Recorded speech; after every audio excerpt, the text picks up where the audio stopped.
evening on the 24th of June 1982. The sun has just set and dark.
Alright, good afternoon. Hello everyone, welcome to the stream. Hope you're doing well. Welcome.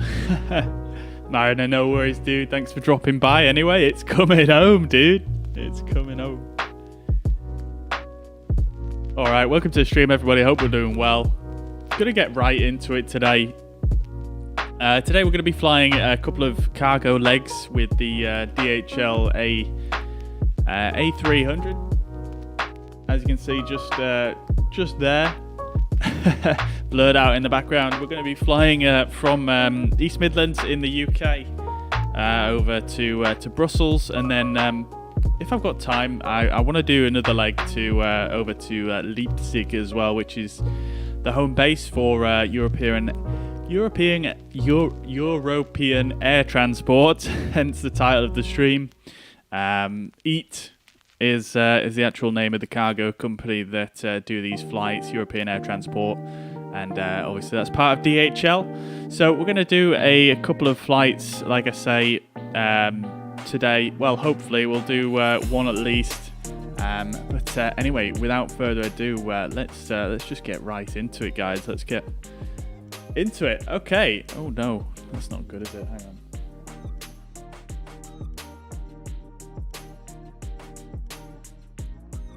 Bear with me.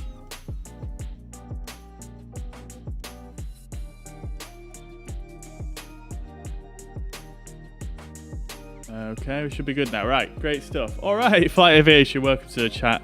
Hope you're doing well. Good to see you again over on YouTube. Welcome. All right. Anyway, let's get into this. Look how I just love the look of the A300 as well. It's such a cool looking aircraft. Also, we're going to be on oh my god, Navigraph, dude. Fine, I'll do that. It literally just forces you to update, even though I clicked dismiss a few minutes ago. Weird. Anyways, let's get my charts all back. So, excuse me. My plane reminds me of the DHL crash, the DHL plane crash. Which one was that? There's been a few incidents with DHL A300s, but yeah, I mean, this is, the main aircraft that DHL use. They have the most of these in the fleet. So if it's going to be a DHL, it is most likely going to be an A300. Hey, Ryland, welcome to the chat, dude. I hope you're doing well. Welcome. Thank you very much for the follow on Twitch. Where the A300 was shot by a missile near the engine on the left wing. Yeah, I haven't actually looked into that too much, but I actually just saw when I was looking for the code for European air transport earlier on, I did notice that there is a bit on the Wikipedia page about that incident. Yeah, it sounds horrific.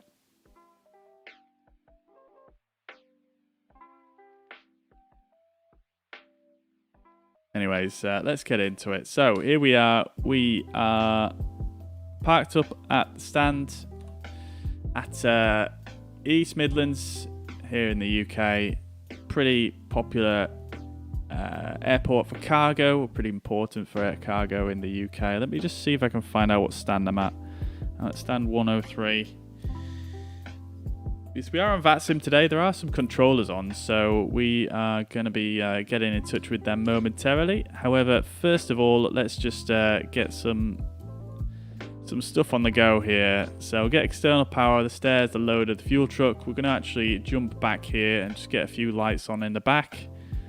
And this door is opened automatically because we connected the air stairs, but pretty cool, this aircraft. You can actually open and close that door yourself if you wish. Very, very nice, and looking pretty good.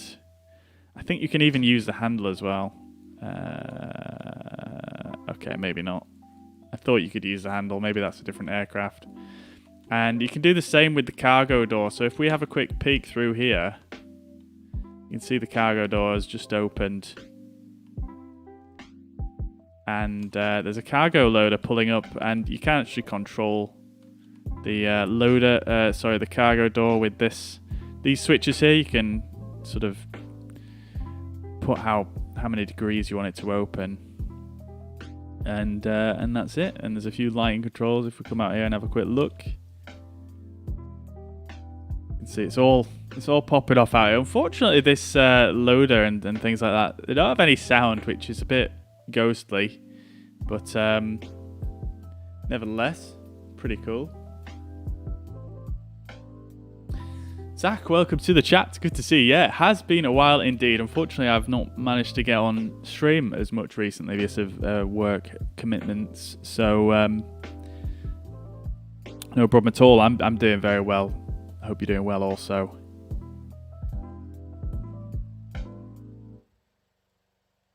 Ryan, unfortunately, I can't speak any. I think, is that Spanish? I can't speak that language, unfortunately, dude. So you'll have to just pop it in English in the chat if possible. Do they use any other aircraft besides the A330? Well, yeah, they use this aircraft, which is the A300. They do use A330s as well. I believe they use Boeing 767s as well as that. I mean, it depends because the actual DHL fleet is split into a few different companies. So you've got there's a DHL Air UK, there's a European Air Transport, which is based in Leipzig in Germany, which is what this aircraft is. So they have varying different fleets depending on which part of DHL it is. It's quite a complex fleet by the sounds of things. So yeah, I think the DHL Air UK, they have a bunch of different aircraft, a bunch of different Boeing. The the European Air Transport in Leipzig, they have the A300, the A330, the 767, I believe, and I think also the 777. I think that's flag it, really. England, flag England.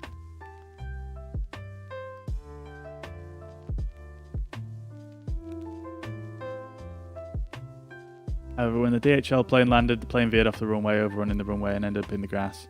Well, at least it landed. I hope there wasn't, any fatalities, and hopefully there was not too many injuries, if any.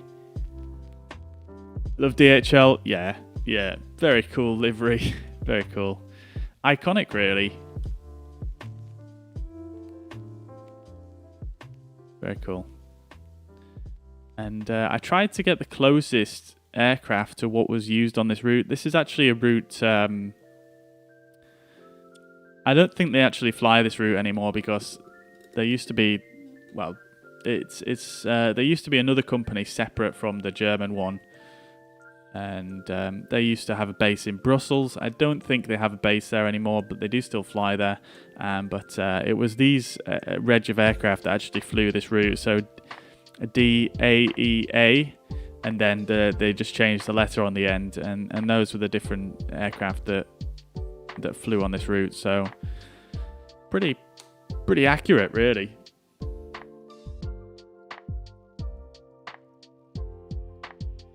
Hey Mariner, thank you very much for the 200 stars, dude. Very generous of you. Thank you.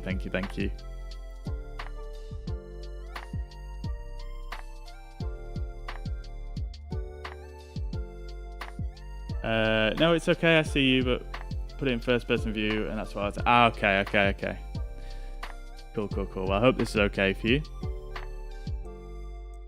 I don't want to upset anyone, but Italy 2, England 1.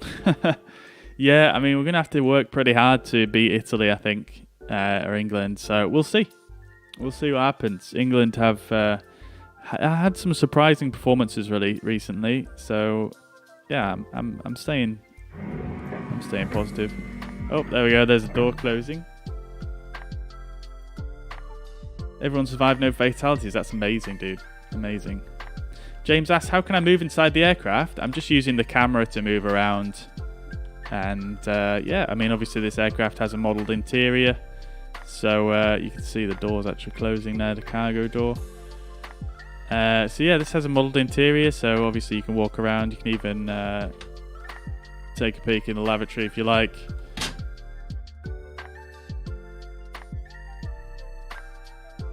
Thought your title said, let's eat DHL A300. I'm not sure how that would taste, to be honest. Probably be pretty bad for your teeth. Dave, good afternoon. I hope you're doing well. Good to see you. Good to see you.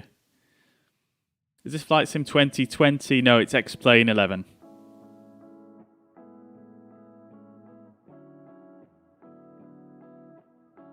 All right, anyway, let's get things set up. So let's go to load sheet here and let's get loaded up.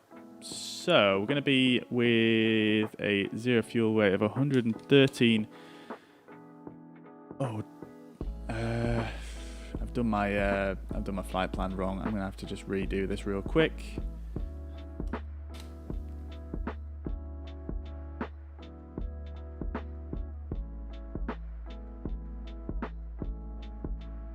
All right, so we're going to be Eurotrans 353. That's the call sign. And we're going from EGNX to EBBR, which is Brussels, and we're going to be in a A300F, and we are going to put passengers to 0. That's what I forgot to do. Hopefully it should give us more or less the same routing, so I don't have to change too much around on my charts. Make sure I pre-file it as well on Vatsim. I just need to log off real quick.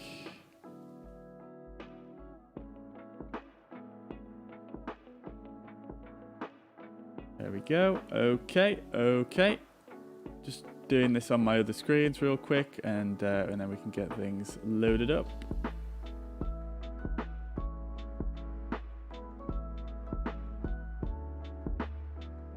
Okay. So that's going to give us a zero fuel weight then of 112.6, which is actually a bit, oops,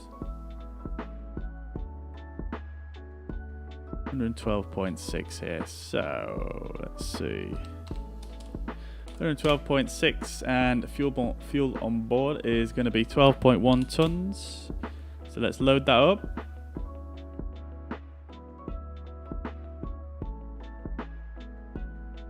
Ah, John, welcome to the chat from Australia, dude.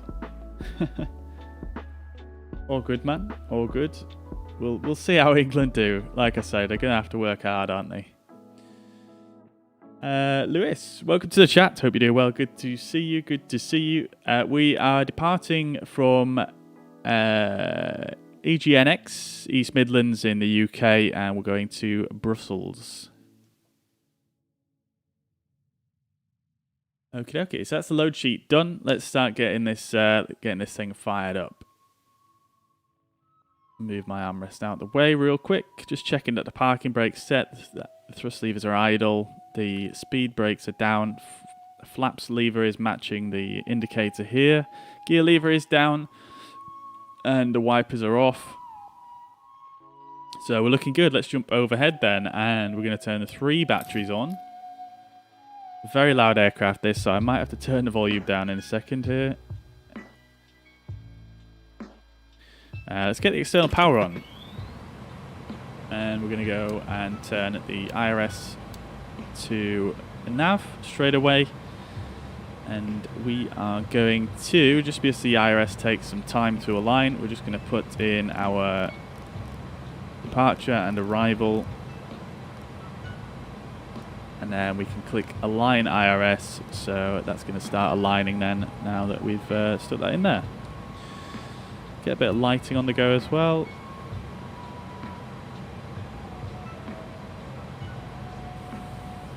And I think that should do it. Get the nav lights on. Just going to put strobes to auto and extend the landing lights, just make it easier on the taxi out, so I only have to click once. We've got fuel on board, so seatbelts can come on, as well as the no smoking sign. And we'll just run the overhead flow real quick. So, dome light is off, that's all fine. Checking all the hydraulics are in the green. All these orange lights up here are normal and fine. Everything else is good up there, we don't really need to mess with these. Just going to stick this to emergency and essential. We'll do the first engine fire test. So first of all, check the squibs. Both squibs are lighting up, that's fine. We'll do the loop test. Got to hold it down for a few seconds. There we go, loop A, loop B. Good stuff, perfect, that's fine. All the electric is looking good. No reason to have the galley sheds as we're on external power. No issues there. We can turn on the auto throttle system and the yaw damper. We can't turn the pitch trim on until the IRS is aligned. As you can see, if I turn that on, they'll just go straight off. There you go. Lighting we've already set down here, so that's all fine. We'll work our way up this strip here. Wipers are off, APU is off, ignition is off. Fuel pumps, we can turn those all on. And do the loop test for the APU as well.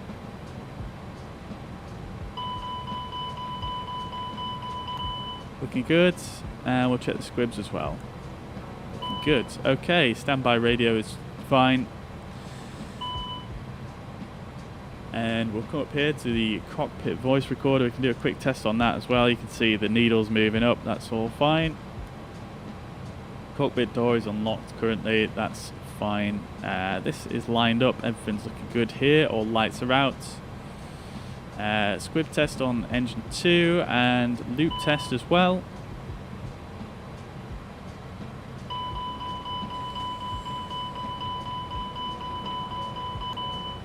That's looking fine. Okay, great stuff. Main deck cargo smoke detection. We can do a quick test on this one. You can see everything is working. You can see the overheat lights up here as well as the smoke detection lights. We can turn those all on. We can do the same thing again on the cargo compartment smoke detector. And do the loop test again on that one. You can see lighting up as before. We'll turn those all on. I thought there was another test down here, but I can't seem to see it. We'll turn the probe heat and window heat on, which is normal to turn on at this stage in this aircraft. All the cabin pressure controls are as normal and as we would expect. System 1 is in use. Emergency exit light can go to arm. Standby compass on. We can test the annunciator lights and the windshield warning. You'll hear that in a second. All the annunciators look like they are working just fine.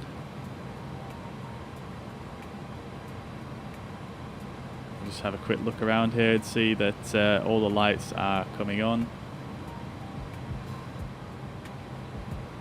And we don't need to check behind us. Everything looks good. Okay, great stuff. AP bleed is off. Air bleed is all fine. All looking good there.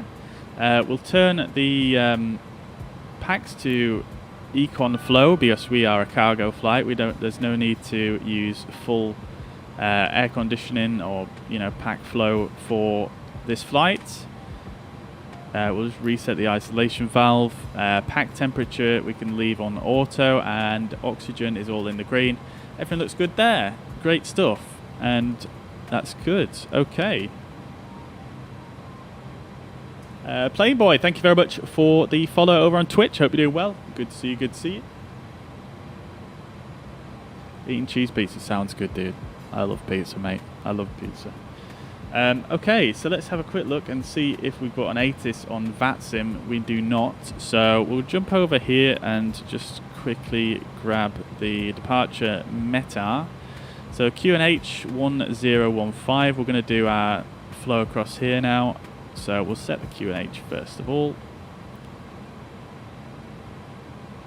That is set, so we'll turn the lighting up on here. This will become alive when when we have the IRS aligned.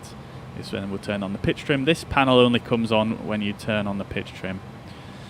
Okay, so going from left to right, everything down here is lights out. That's good. Everything looks good here. We can do a GPWS oral warning test. Right slope.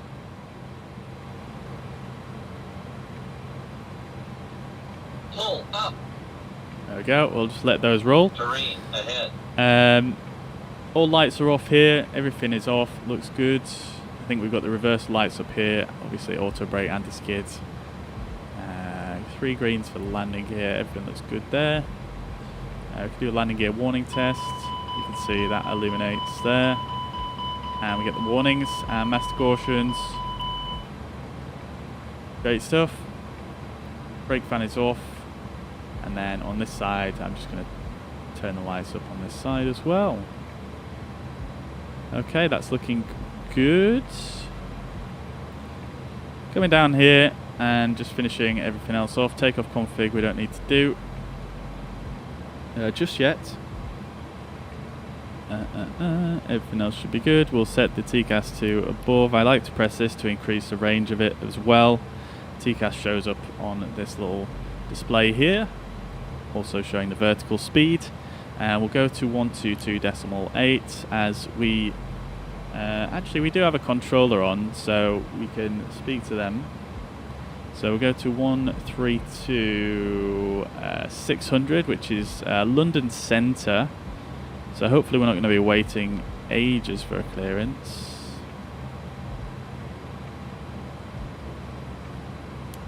One 326, and we'll turn that up and turn it on. Okay. Everything else fine. Weather radar we can put to test. That won't show at the moment because the IRS isn't aligned. And I think I have got everything. Great stuff. So once the IRS is aligned, that'll show up with a nice rainbow showing that it's working.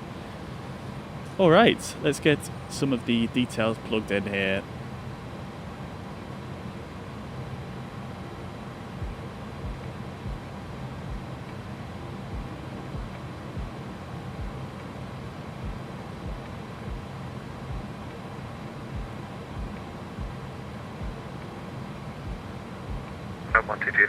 I'm just putting the Vatsim so you guys can hear it. Oh, okay. This controller's closing, so there's not even really any point in speaking to him, I don't think. Fly 93 Victor, Unicom 122.1. So we'll go to Unicom. There we go. There's the test for the weather radar. Looking great. Okay, so let's just turn that off, and we'll put that to WX. We could do the TCAS test as well, which we forgot about. If we come back here, you can see. Adjust. Climb. Climb. Climb. Crossing. Climb. Okay, great stuff. Climb, so let's start crossing, plugging stuff climb. in then. So cost index Increase, is climb. going to be Increase. Climb. 100. Climb. Climb now. Climb. Cruising flight level is now. 290. Descend. Flight ID is Descend. BCS Crossing. 353, Descend. Crossing. Descend. which is Increase. Descend. Increase. Descend. Descend. Descend now. I don't actually know what the BCS stands for. There's so many different vertical speed. sort of acronyms related to this company. There's BCS, Maintain which is the vertical ICAO speed. identifier. You've got Maintain. DHL, Monitor obviously, and then you've got vertical EAT, which Traffic. is European Air Traffic. Transport, Clear and then the of call sign conflict. is Eurotrans, TCAS test. like the oral call sign, if you like, not the code. All right, so our alternate is going to be Paris Charles de Gaulle LFPG, and the temperature and tropopause is going to be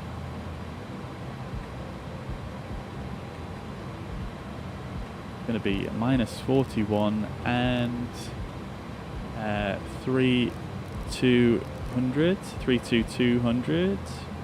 Let's stick that in there, and our wind is 33/50, and I don't think that'll go in. It will. Okay, great stuff.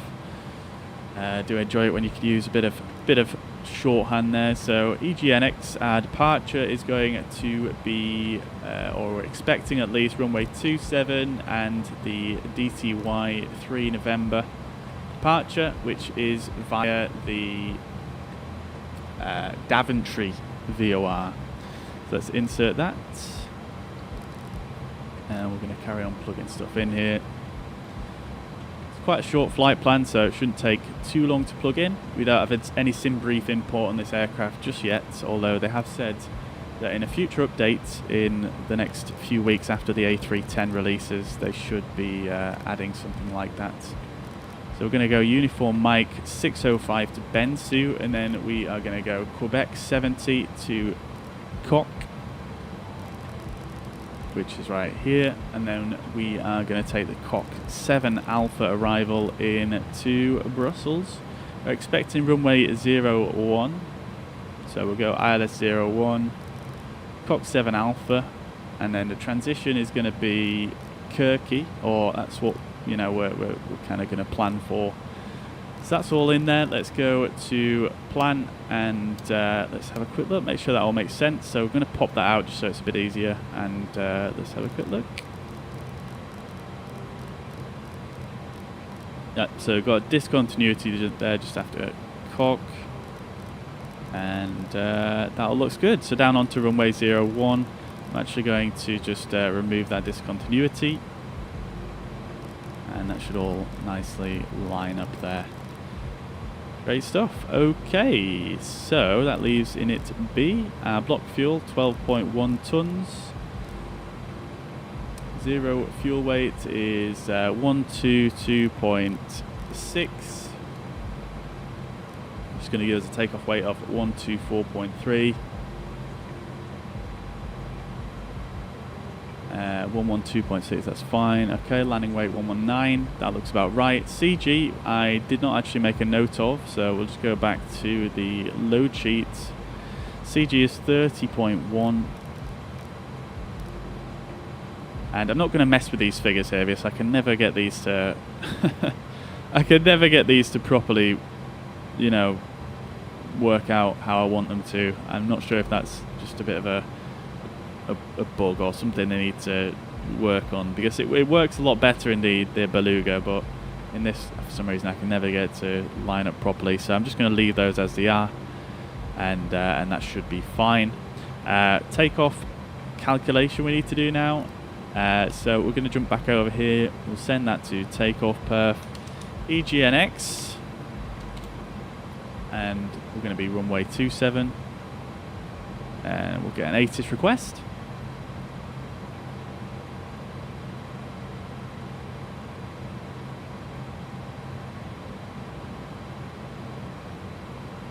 Okay, so that's filled in our information, QNH1015. I'm just going to double check that. I put that in, I did. Okay, let's compute. Flaps 15.0, which is basically flaps 1.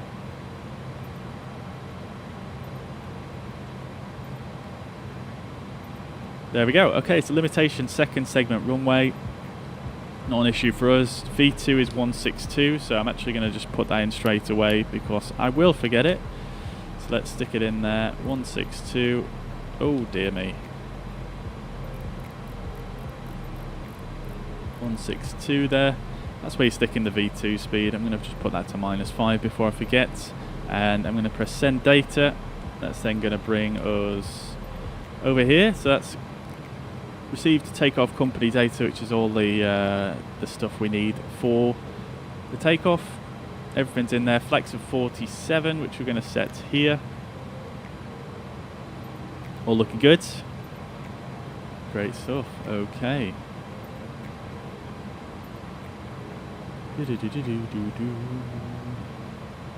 All right. Trim 1.2 down, so we'll set that now. There we go. Okay, I think we're just about ready to get pushback then. Put constraints on there, airports on that side. We'll set up the FCU. Now that controller is still online. Let me just flick back over there and see what's occurring on that frequency. Initial climb clearance, we can expect 9,000 for this departure.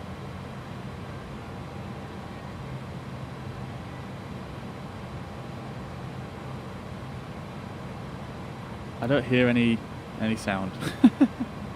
Whilst I'm here, I'm just going to tune some nav aids for the departure. So 10935 is an ILS we can use for DME on the departure. So we can actually just flick this over to ILS and it'll just give us a DME in the corner down here.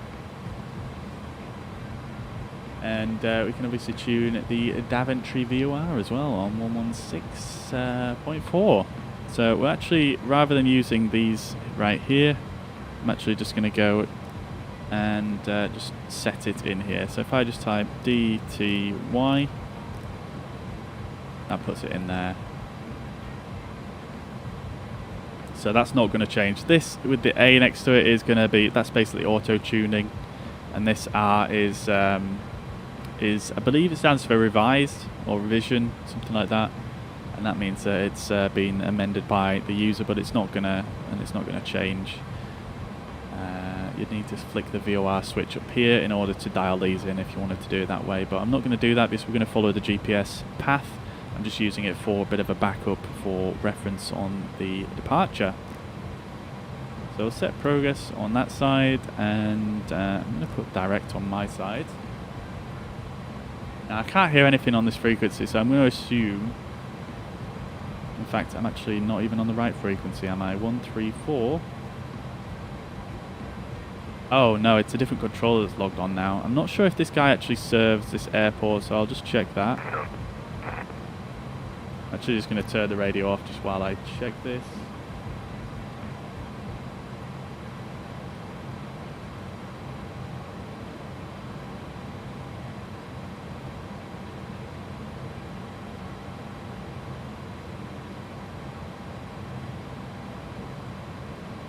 Oh, this controller doesn't actually control this airport, so we are going to just crack on.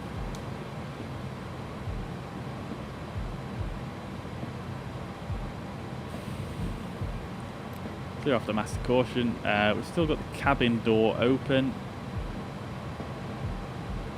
Well, I guess we've got the stairs there, so we'll just ground ops, ground services, we'll get rid of the air stairs, loader, fuel truck, and we'll stay on external power for now. In fact, we'll get the APU fired up, so we'll turn the APU on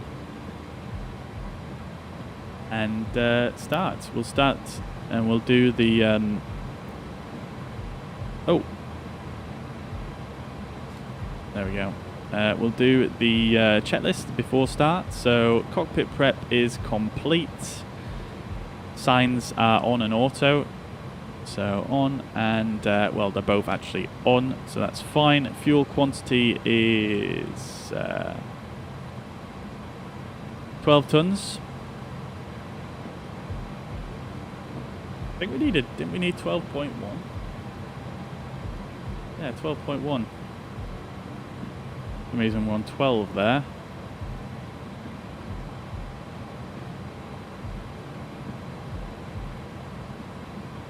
Maybe it used a bit to start the APU. In fact, it probably did.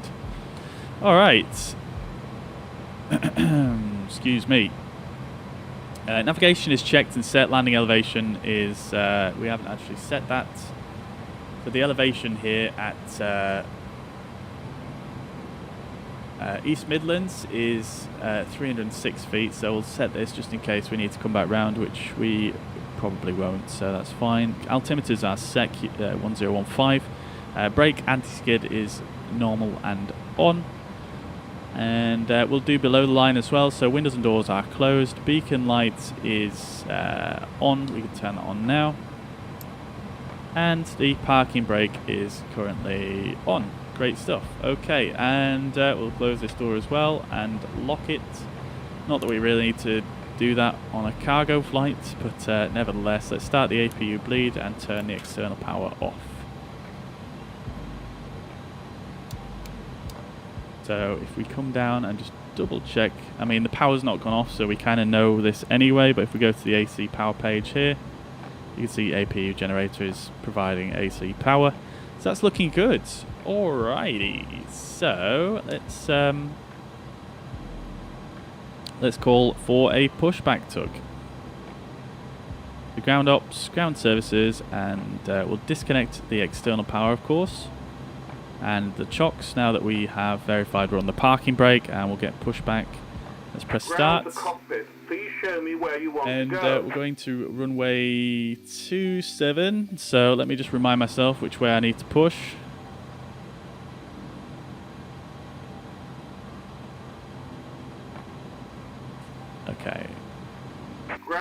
cockpit. Please let's show me go where you this want to way. go.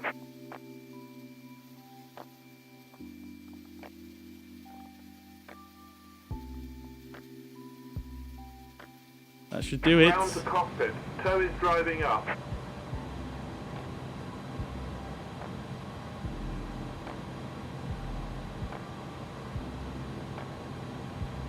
Wait, what am I doing? Stop. Round the cockpit. Please I need to show go me this where way, you don't want I? to go. It's amazing how many times I actually get that wrong. There we go. That should do it. Round Great the stuff. cockpit. Tow is driving up.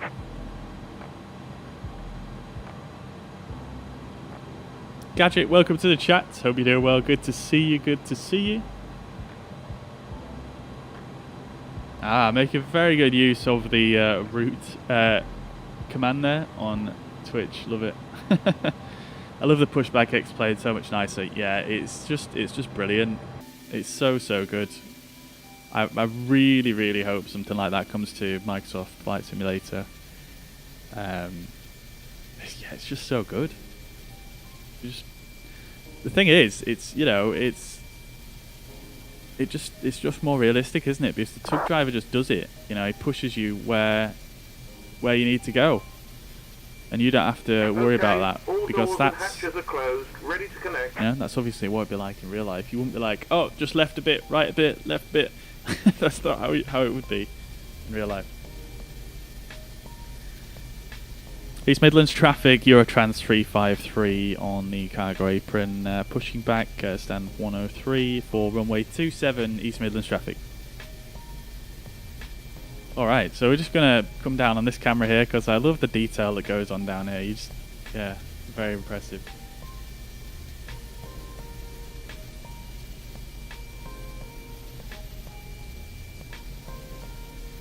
There we go, it's lifting us up.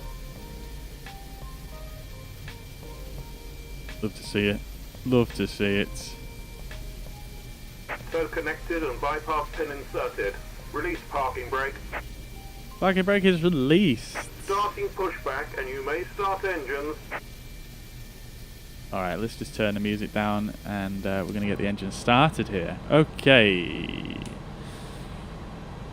Let's go with ignition A. And we're going to start the right engine first. So we got open there, looking good. Let's look for the indications here. We're looking for about 15% N2, which is this gauge.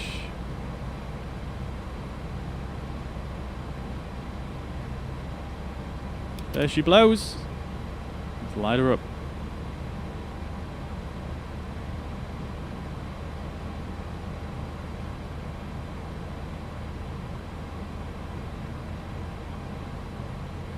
Alright, great stuff. We've got oil pressure building. Looking good.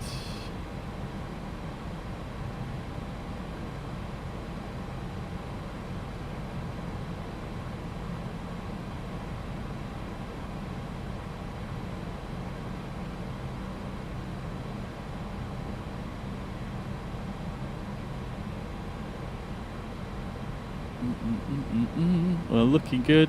Fuel flow is very low, but I think we're fine.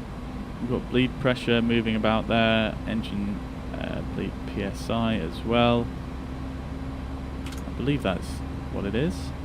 Okay, great stuff. We had a power transfer there. That's why the screen just flashed. So if we go back here and open up the AC page, we should now see bus 2. Oops. Should see bus 2 now being supplied by the right engine, which is looking good. APU still feeding bus 1. Operation complete. Set parking brake. Parking brake set. Disconnecting Okay, tow. so this Stand by. engine is just about there. Still got some increase on the N1 and N2 there. EPR is slowly creeping up as well.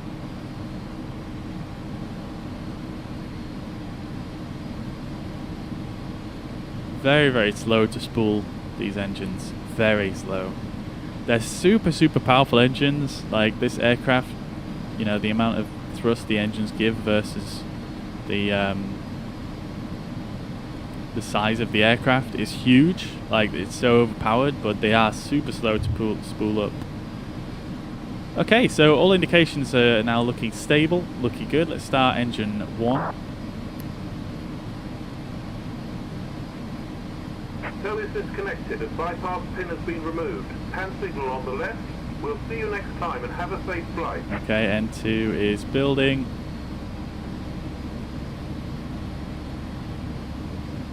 %. Let's put the fuel in. Did I turn on the fuel pumps? Yes, of course, yeah. Vortex plane last Christmas, but I never got around to installing it. Ah, do it, dude. Do it. I mean, it depends, really. I mean, it's kind of... I don't know. I've never used P3D, so I can't really comment on that. But, I mean, it's definitely worth it, I think. I really enjoy it. Okie dokie, let's put our transponder just to non-altitude reporting. Excuse me. Alright. Engine 1's coming up.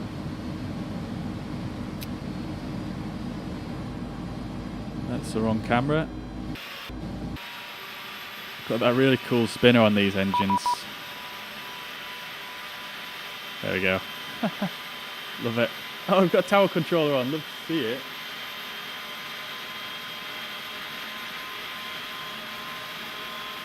Great stuff. 12400.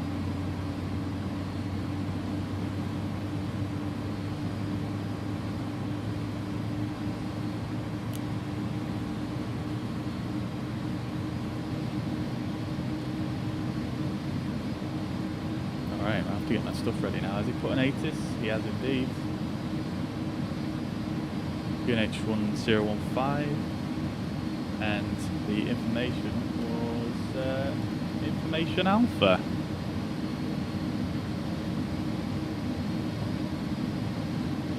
Make sure I can hear him. Turn the volume up. East Midlands Tower, good afternoon. Eurotrans 353, just on the apron, pushback from stand 103, type A306, information alpha, QNH1015, requesting IFR clearance to Brussels. Eurotrans 353, Midlands Tower, very good afternoon. Cleared to Brussels, Daventry 3 November, departure runway 27, squawk 7507.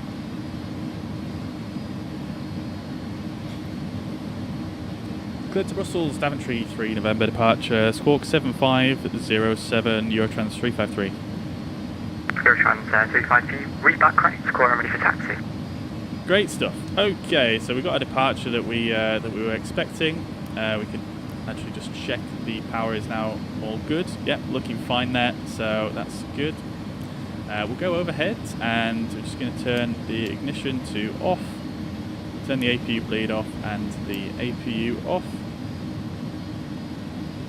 We'll get a squawk put in before I forget, so that's going to be 7507.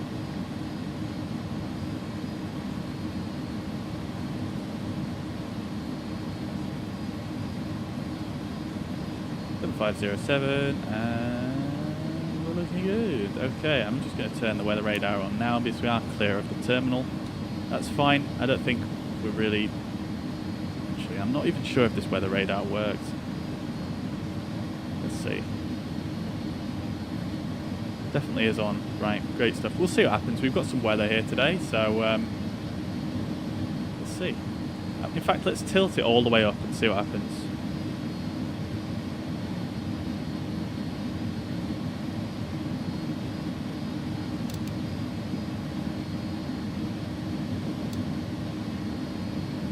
Nothing. Anyway, I think we're ready for taxi, so let's do it. Eurotrans 353, we are facing west, by the way, ready for taxi. Eurotrans 353, Roger, not a problem. Taxi heading for Alpha 1 runway 27 via Bravo, Foxtrot and Alpha. Taxi to Alpha 1, runway 27 via Bravo, Foxtrot and Alpha, Eurotrans 353. Okay, so let's just have a quick look and see where we're going. So, this is our departure. We'll have a quick brief of that in a second. I've just forgotten to do that, so let's have a look-see. So, we're facing to the west. He told us to taxi to Alpha 1, which is all the way down here. So, we're going to go straight forwards. I should have pushed back the other way, but never mind. So, we're going to taxi Bravo, which we're on. Foxtrot and then Alpha, which is all the way down, and then Alpha 1 to runway 27. And we'll brief the departure very quickly now. So we're going to basically depart out to the southwest, taking a left turn at 1 DME from this localizer, out to 225. We're then going to take another left turn out to the southeast at 6.5 and 7 DME. From the localizer still, and we're going to head out straight to Daventry VOR. Initial clearance is 9,000 feet as per the SID. He didn't actually say that on his clearance, but because it's on there, that's what we do. And that's it really, fairly straightforward. We shouldn't have any issues with climbing out in this absolute beast of a machine. Let's do this thing. Just one thing I don't know if I actually set in here is a transition altitude. You don't actually set it in this aircraft, do you? Okay, fine, let's go. So we're going to turn the nose light to taxi, and we don't need the wing lights. Turn the runway turn off lights on as well. Let's release the parking brake and let's get underway. I'll turn the auto brake to max while we're here and arm the spoilers. And we should just start rolling. Let's just do the after start checklist as well. That is the wrong button. Okay, after start checklist, pitch trim is set, rudder trim we can zero out here, and that's done. Rudder trim 0. Spoilers are armed, ECAM status is checked. Slats and flaps are 15-0. ECAM anti-ice is not required, I don't believe. Nope. And hand signal has been received. Let's do it.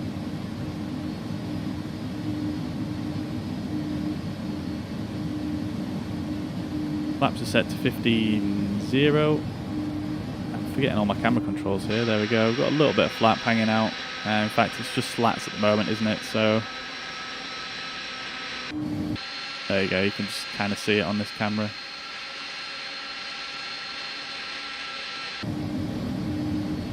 A little bit of slattage.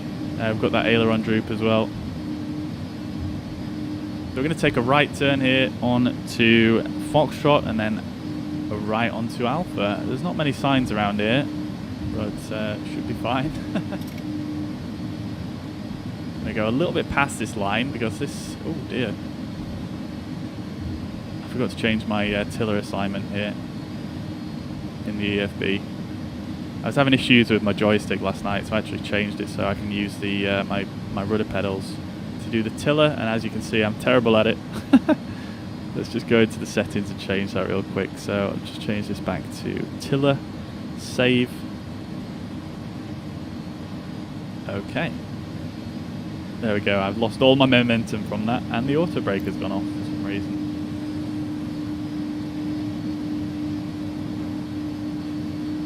Okay, so we could do a flight controls check as well once we get onto this straight.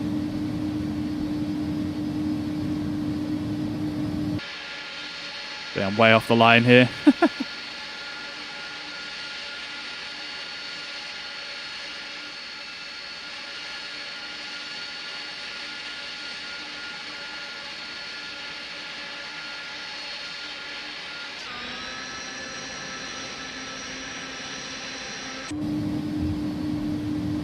Okay, so we're taxiing on down Alpha now.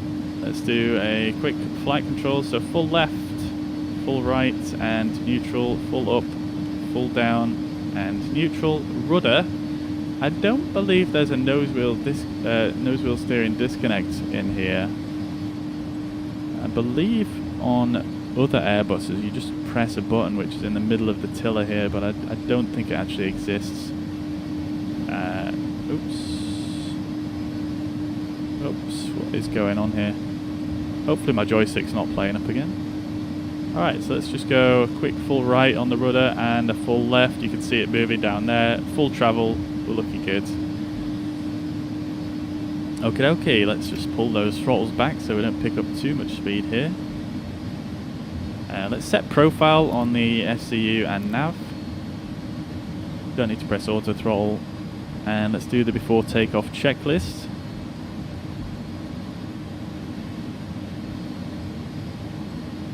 Gonna put in a little bit of braking here because we are going a little bit quick.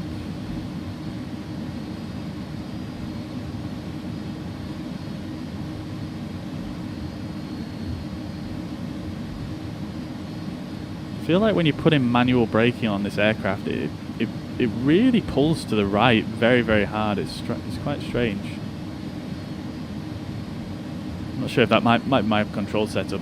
Alright, so before takeoff checklist, flight controls are checked, briefing is confirmed, slats and flaps are 15.0. Performance is checked, I'm not going to read it out. Takeoff config is checked, transponder is set. That's the before takeoff above the line. We'll do the rest as we get underway or pulling onto the runway. We can see our takeoff figures here. So we've got V1 is 5.8, VR 161 and V2 162. That is all set and checked.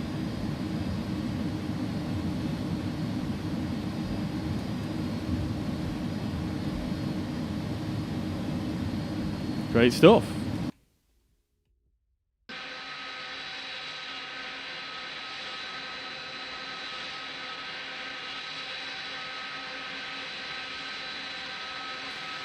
What a beauty. I love how you get this kind of like flare effect from the lights in X-Plane. I don't know necessarily if it's super realistic, but it looks cool.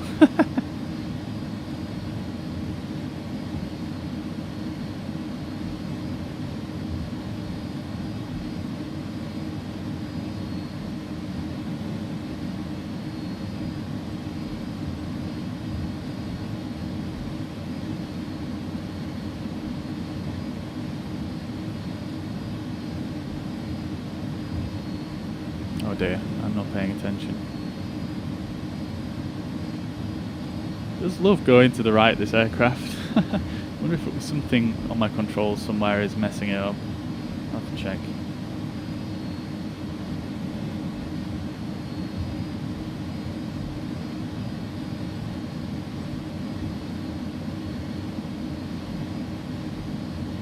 Alright, so taxiing on down here. This is a freeware East Midlands. Pretty good if you ask me. Nice bit of detail. Your trans 353 by Alpha 1, the wind's 202 degrees 4 knots, runway 27, clear takeoff. Clear for takeoff, runway 27, Eurotrans 353. Great stuff, so we're clear for takeoff. Let's then get our landing lights on. Get our nose light to take off, and I'm going to turn the strobes on once we enter the runway. So below the line, cabin is secure. TCAS we can set now to TARA. Packs are set. Econ flow, ignition is off, and anti-ice is off. This is Alpha 2. Alpha 1 is just round the corner. Let's slow down a bit for this turn.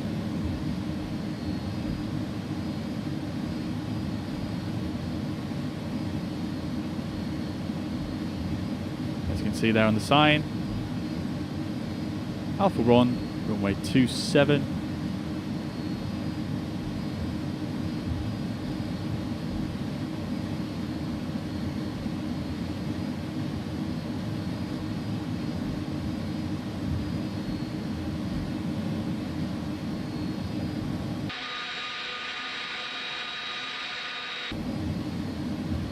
Alright, let's get those strobes on. Oh my god! I did not realise that was there. Amazing. Yes, Mr. Hello, Hawk 01. Hawk 01 East Midlands, go ahead. Yes, Mr. Hello, this is Hawk 01, we're Hawk 21 Alpha with you, 5 miles beneath south of Shepshed. We're 3,000 feet from the QNH 1015. Request, Not the greatest lineup in the world hey, there. we're I'm just going to turn Vatsim down a bit for you report guys, downwind because that's tonight. very loud. Roger, Hawk 01, just stand by 1 minute. Okay, okay. Okie dokie, holding it on the toe brakes. Let's push the stick forward a bit. In fact, let's just do that. Push the stick forwards. Pull them up to about, I don't know what the figure is in this. This is EPR, but I'm going to go for about 50% M1.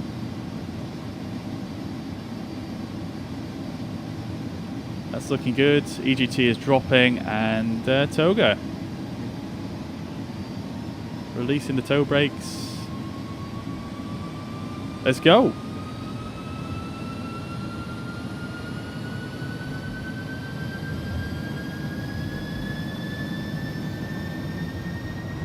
Hawk 01, the QNH 1015, arrival runway 27, just report here this time. 1015 and Roger, runway 27, Hawk 01, okay. 80 knots, releasing that pressure.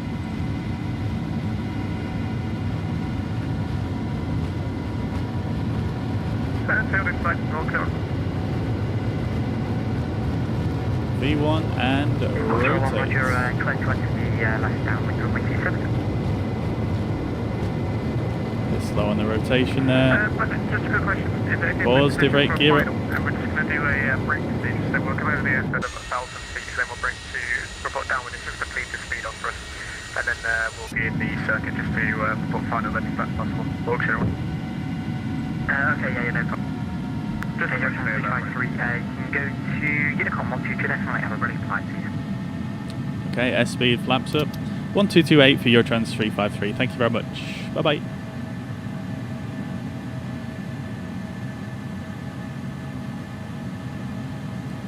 Get this thing trimmed out a bit.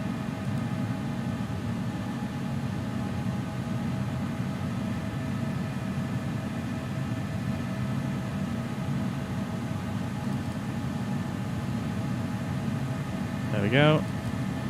Got profile thrust, profile climb, and nav engaged, so we're looking good. The aircraft is looking after the thrust now.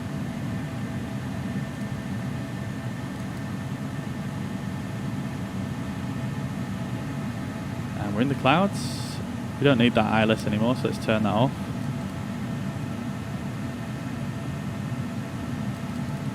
In fact, we do. Tell a lie. Just for this next turn.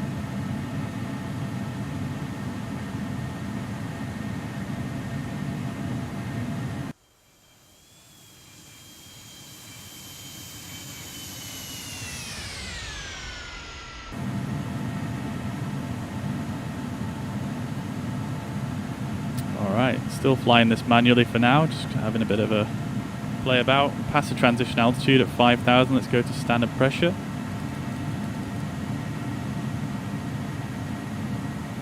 We've got a message. Speed limit exceeded, that's fine. That usually happens in this aircraft. It's a little bit fast and loose with its pitching to maintain the speed.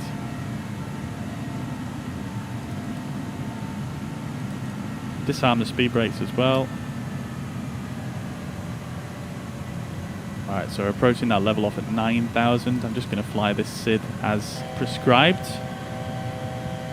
And I'm actually just going to go ahead and stick the autopilot in so we get a nice little level off there. Let's disarm the landing gear. And passing through 8,000, we might as well start turning the lights off, so we'll get those lights off. Oops, I always go for that one. I think the runway turn-off lights are here on the A320, aren't they, maybe? I don't know, I can't remember. Runway turn-off lights off anyway, all the nose lights, landing lights are off. Everything's looking good. Turn the seatbelt signs off now. It's not like we've got any passengers, but we'll just do it anyway. Alright, let's do the climb checklist. So slats and flaps are retracted, landing gear is up neutral, packs are on, econ flow still, and then altimeters are set to standard. There we go, guys. Beautiful departure. Very nice, very nice, very nice.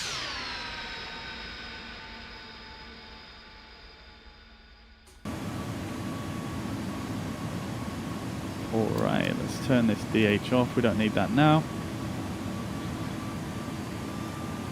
Keeps telling me I'm exceeding the speed limit, but what are you going to do?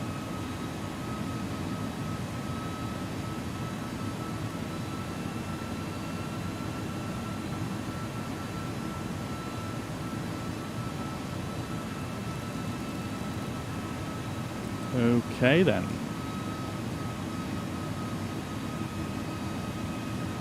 So, just going to stay here for a little while longer. We need 23 miles from Daventry. We can actually continue our climb out to our cruising flight level.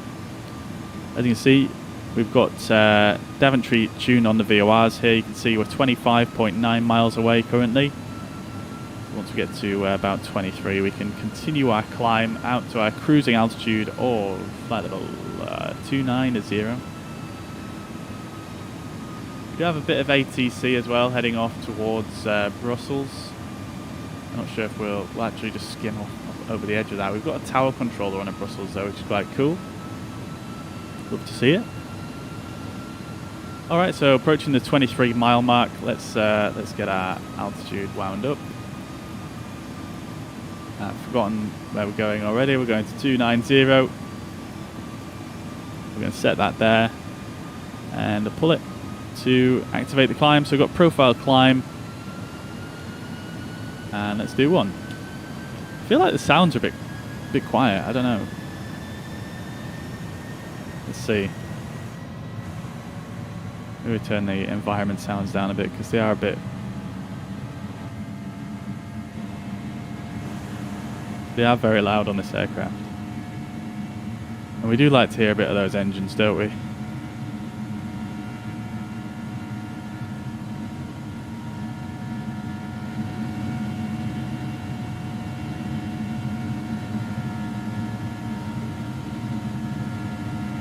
There we go, very nice. Passed through 10,000 feet. We've already done our 10,000 feet tasks, so we're looking good.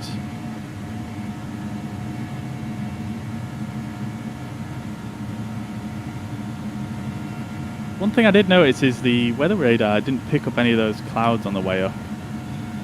I mean, I assume it only picks up precipitation, which I guess there probably isn't any there. I can only assume. I can't remember whether I've ever actually seen this weather radar work or not. We can reset the chrono now as well. Got to start the ET, but never mind.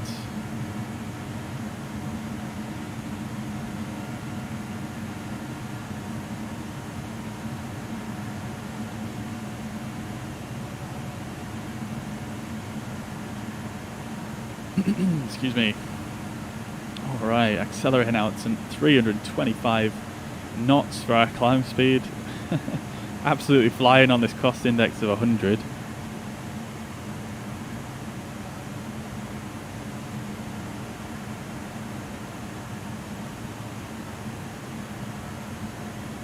Yep, only rain. Yeah, it makes sense, Gadget. Yeah, I'm just questioning myself as to whether I'd actually ever seen this aircraft pick up any weather at all on this in this sim. I mean, I suppose we could. Is there a way of seeing the weather in sim? I wonder if there is. I think on Avitab maybe. If you go on maps, does it show the weather on here? I can't remember if it does.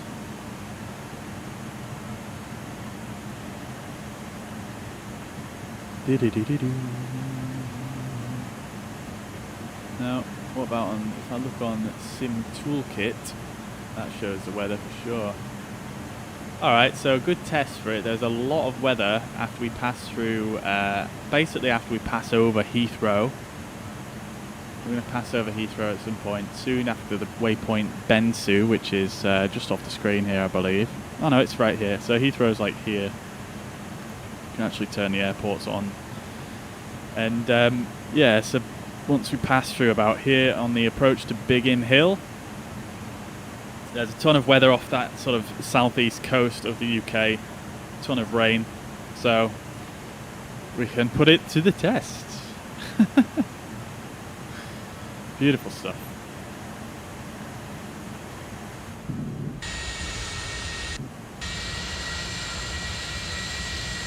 Very nice indeed. I managed to download some ortho imagery for that. I mean, I do a lot of my flights in the UK, so I downloaded ortho that covers the whole of the UK, and I love it. It looks so much better than the default X-plane scenery. Managed to get ortho imagery for our destination airport as well. So I mean, I think we're going to have ortho the whole way. Actually, it's only a short hop across the channel to Brussels. So very nice.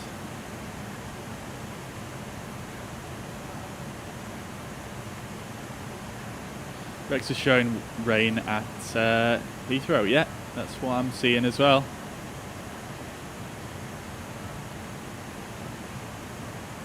Yeah, I mean, we could even just go here and just go EGLL. Yeah, you got light rain showers at Heathrow according to the METAR. Very light winds though, good visibility. Looking good. Let's see what the weather's like at Brussels. So we're looking at variable winds at 3 knots, visibility over 10k, few clouds at 3,300 feet, TCU, towering cumulus, that's not good.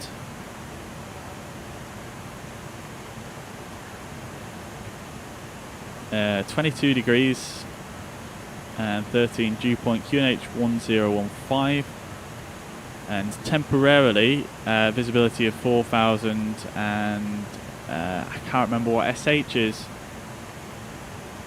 We've got something rain. Is that just rain showers maybe? I can't actually remember what that one is. Let me see.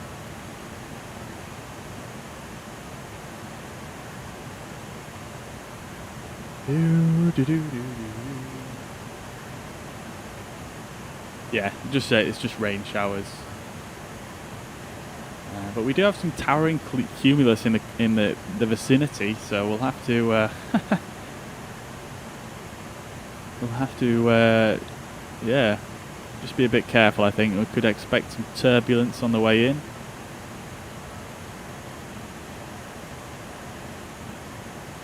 The thing is with the X-plane is, unfortunately, the depiction of clouds is so bad. It's hard to actually see what clouds are what, you know what I mean? Hey, November 8961 Victor, thank you very much for the follow, dude. I hope you're doing well. Welcome, welcome, welcome.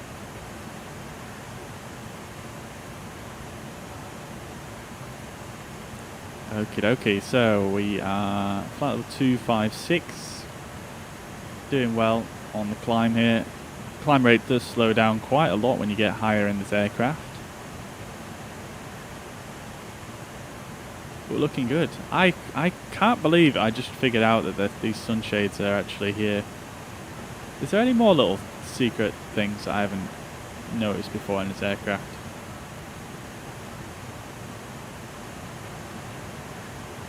Don't know if there is.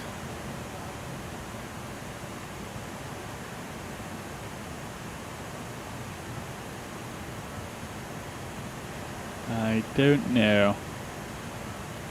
One cool thing they have in here though is, because obviously if you're not on external power when you start the aircraft and you want to start the APU, there's no way of actually seeing on this screen down here on the eCam. There's no way of seeing whether the APU is starting or not, so you come back here and you've got all the traditional gauges. These actually work, the EGT and the N speed for the APU, which is pretty cool. Nothing else really works here. I think it looks like this max pointer reset works. But I'm not going to push that because that looks like a circuit breaker, and I don't want to fuck with that. This cockpit is so nicely modelled, though.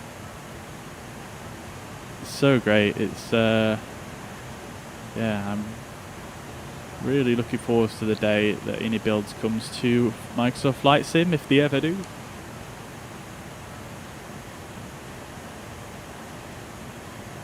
Am I on Heathrow approach? No, we're not, no. We're passing over Heathrow, actually, in just a few minutes. There it is, just in front of us. Probably be able to see it right there, actually. There's Heathrow. We'll probably have some planes there. If we zoom right in, we should be able to see their call signs. There we go. Very difficult to make out because we're in a fast turn. But yeah, we're just passing over Heathrow. But we're on our way to Brussels, so we won't be stopping here. Let's see. So we should have some rain here. So if I tilt the weather radar downwards, maybe we can pick up some of that rain. Maybe not that far down. I don't know. Let's see.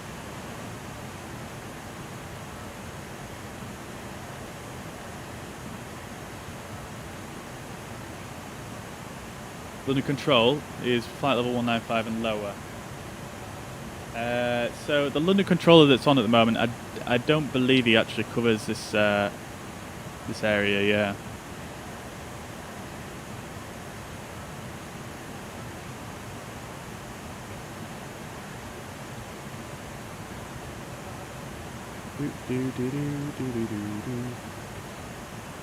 I wonder if he does actually.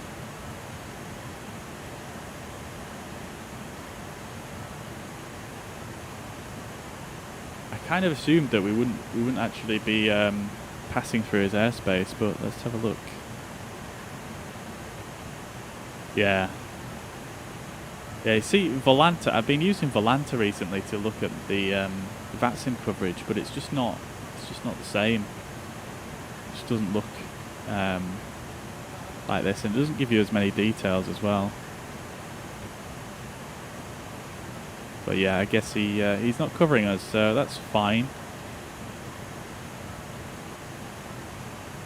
An event on at Heathrow? I don't know actually. There might be.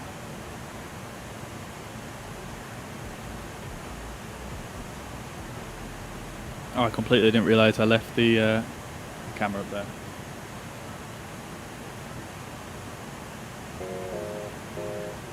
But event at Heathrow, I'm not sure. We can have a quick look here.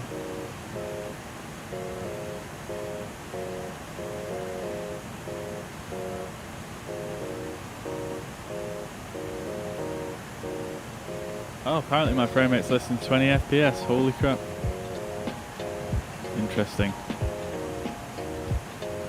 Weird. Oh, it's just when I tabbed out. That's strange. It doesn't look like there's an event on at Heathrow. I mean, Heathrow is generally quite a busy airport on Vatsim. Damn, I'm really losing some frames in this area, aren't I? Probably because of all the planes and stuff.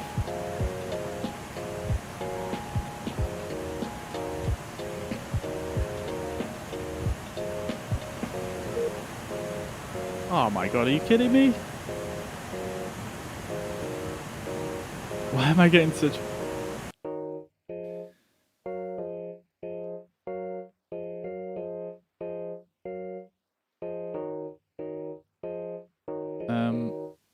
Right. I don't really know how else to deal with this. Let's see if it improves. There we go, it's looking a bit better now. I just have to not look towards London. I'll look over there.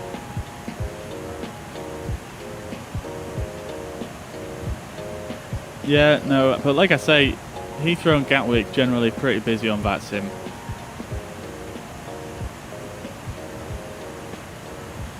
Virtual Air Show at CYXX. I think I saw that actually, yeah, I think I saw that. The event page for that.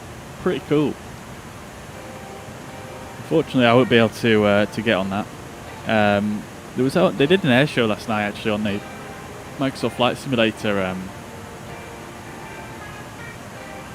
page on their Twitch.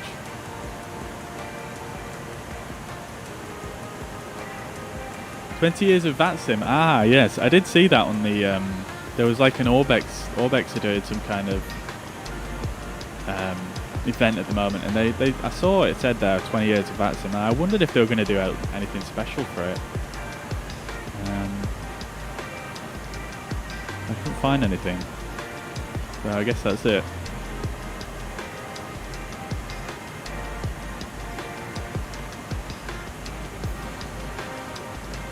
Alright, so either the weather radar doesn't tilt down enough for us to see the rain, or it's just not working.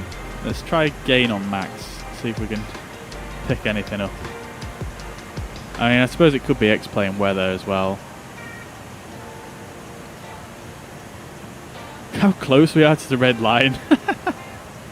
Dear oh dear, this plane just wants to fly quickly, doesn't it?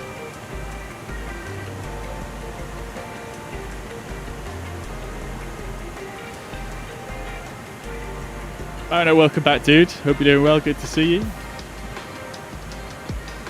It's going good, thanks, mate. Going very nicely. Just in the cruise at the moment, on the way over to Brussels. Not terribly far to go, to be honest with you. Just approaching the southeast coast of the UK.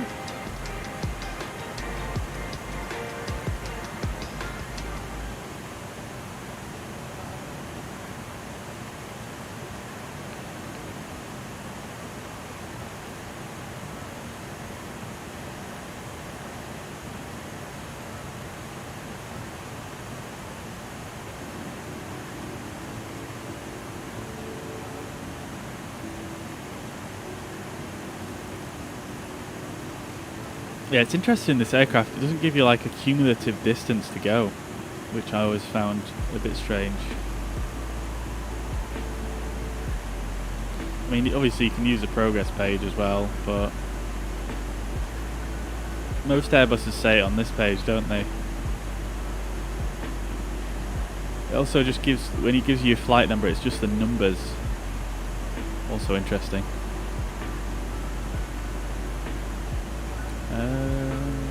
Yeah, so 171 miles. We're going to go.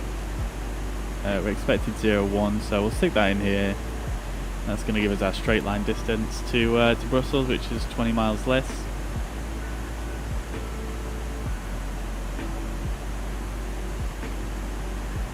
We do have a tower controller on at Brussels, which is fine. Very nice.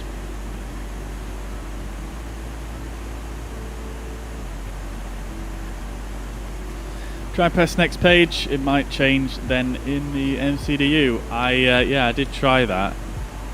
So this is the sort of default page that it shows you. Obviously showing you ETA, speed and altitude, and then next page shows you your distance, obviously between the waypoints, temperature and wind. And that's it. It's just those two pages. I suppose you would be expected to use the progress page in this aircraft, which is fine.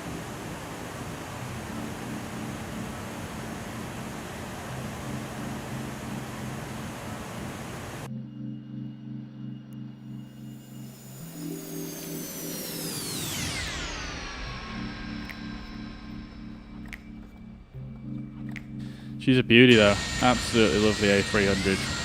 Such a cool looking aircraft.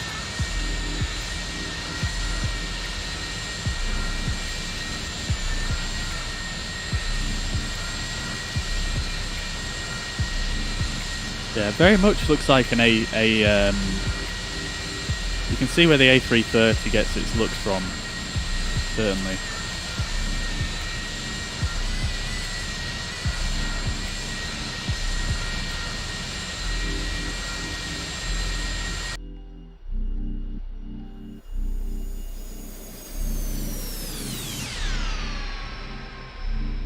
There she blows.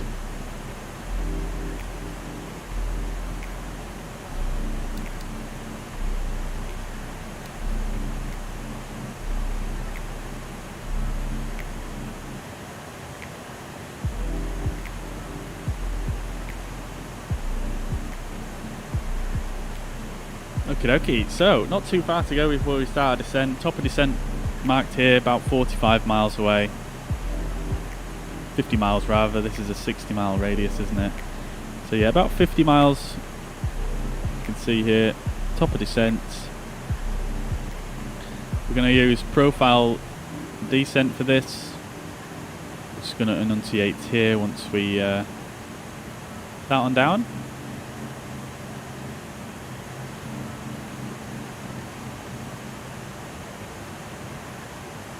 Let's update this META. There may be a new one, but no, there is not. Okie dokie. I mean, I think there should actually be an ATIS because there's a controller on there. There is an ATIS. Okay, cool. So let's have a quick look at the ATIS. QNH1015. Information Delta.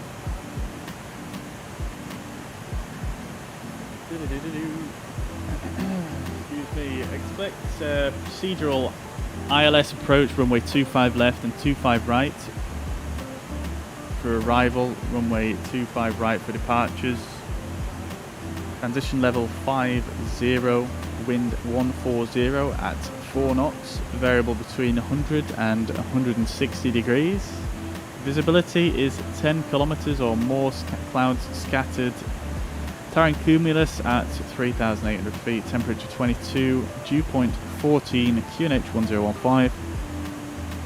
Temporarily visibility 4,000 meters, weather moderate showers of rain. Information Delta. Alright.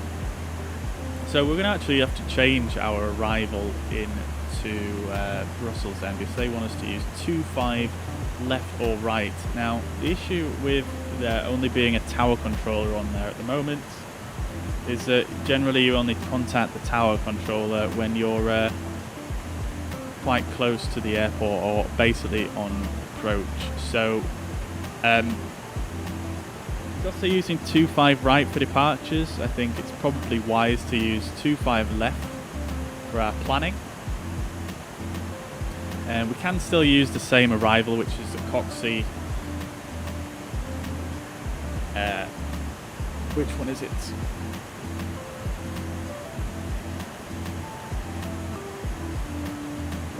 Excuse me. Coxie 7 Alpha, and we'll just change our runway. So, looking at the charts, we go for 25 left.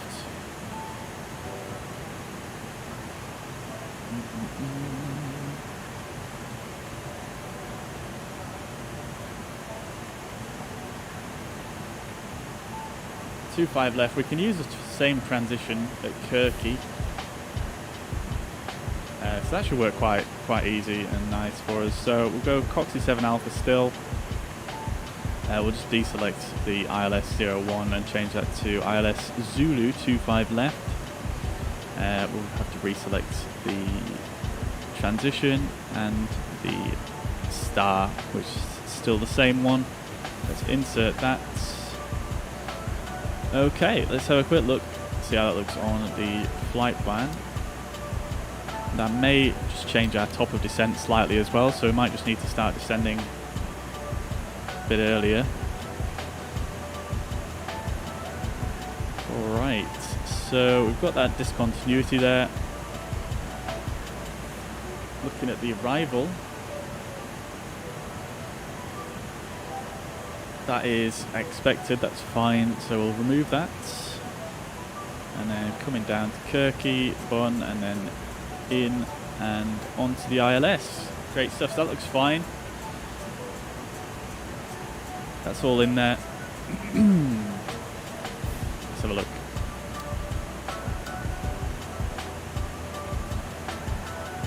So having a look here, yeah, top of descent is, I don't think it's really changed much, has it? I can't actually remember where it was before, to be quite honest with you.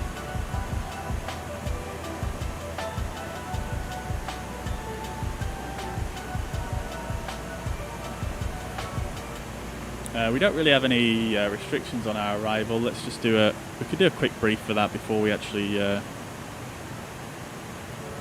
get any further here. So this is the Coxie 7 Alpha. We're going to come in at this Takan up here at Coxie. I'm going to fly inbound basically towards Kirky here.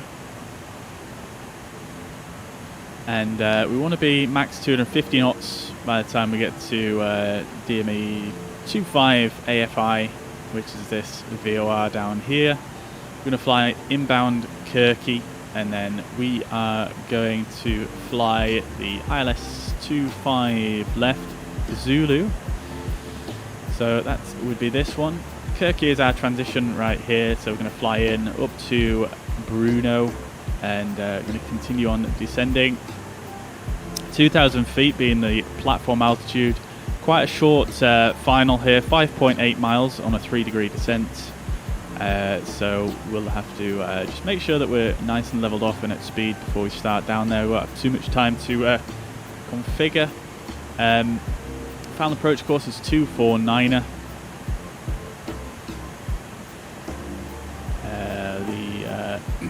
Frequency is 110, decimal 35, airport elevation 175. There are some speed limitations here. Let's see. MIM 220 knots from initial approach fix until the localizer intercept. I'm not actually sure what MIM stands for, to be quite honest with you. I don't know if I've come across that before. I can only assume that that is a maximum speed, not a minimum. Or maybe it could be a minimum. It's saying it's just abbreviated minimum. No? No, that doesn't make sense. Okay, we'll come back to that. And our minimums are going to be 350 feet. Okie doke. Let's jump back into the cockpit then and get that plugged in. Okay. Ooh. Some funkiness going on with our ND here. I'm not quite sure what's happened there, but it appears to be going in the right direction. Alright, so we've got PDES is flashing, which is indicating we can adjust our FCU here, and I'm going to pull that, and PDES is now solid and armed, so it's going to initiate the descent for us once it flies through the top of descent there, which is about now. Engines are going to start spooling back. There we go. Retard PDES, and it's going to start descending. It's gone back to P speed. Not sure what it's doing with this turn here. It's being a bit funky. Anyway, we'll let it get underway on the descent here, and we're going to get the ILS plugged in. Alright, so it was 110 decimal 35, and the inbound course was 249er. Like so.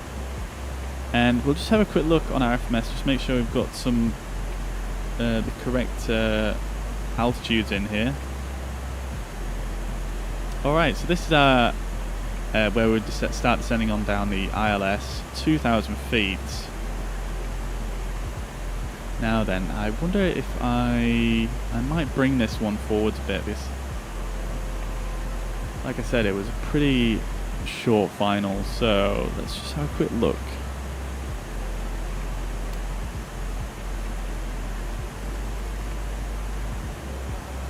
Let's zoom that in.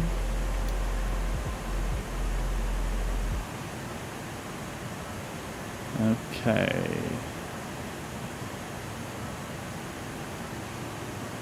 Yeah, so I want to actually adjust that. Probably a bit late to actually do this, but I'm going to change it to at altitude 2000 rather than at or above. And that's going to mean we'll have a little bit of a level segment there, which is which is good, really. All right, great stuff. We'll set our decision height to 200. There's no MDA in this aircraft, so you use decision height. And we are well above the profile now, mainly because I just adjusted that that altitude restriction. So I'm going to get some speed brake out. And everything else is looking good, I think.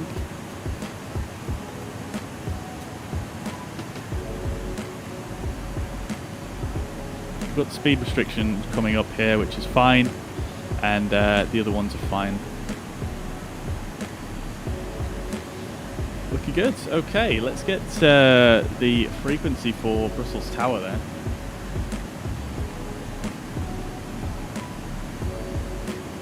118.6.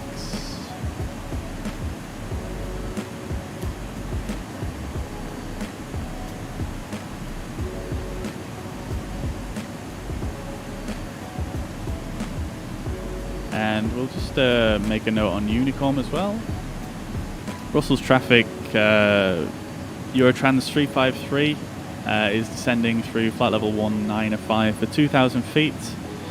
Coxie 7 Alpha arrival, runway 25 left, Brussels traffic.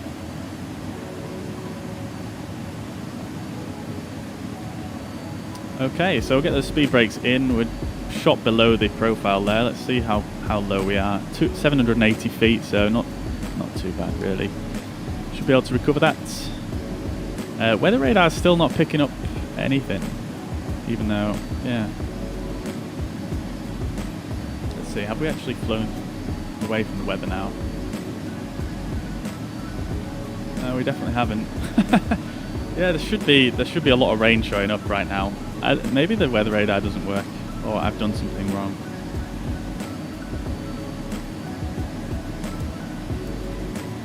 I've definitely got it on the right mode. I've got it on system 1. Let's just try system 2. Looks fine. Yeah, not showing up. I wonder if do I need this? Do I need an extra plug-in to get it to work or something like that? Let's have a look. No. Unless it just doesn't work. Maybe it doesn't work.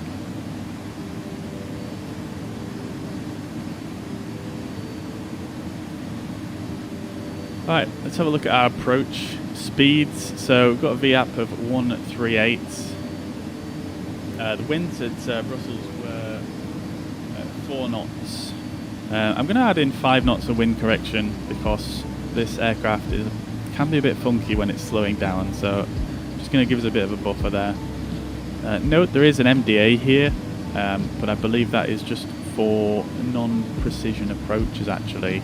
And I'm not sure if that's actually in the real aircraft, so I'm not going to bother with that for today. Usually what you do is you put in your MDA, which in this instance is going to be, for example, 350, and then you could pick a... Oh, it doesn't.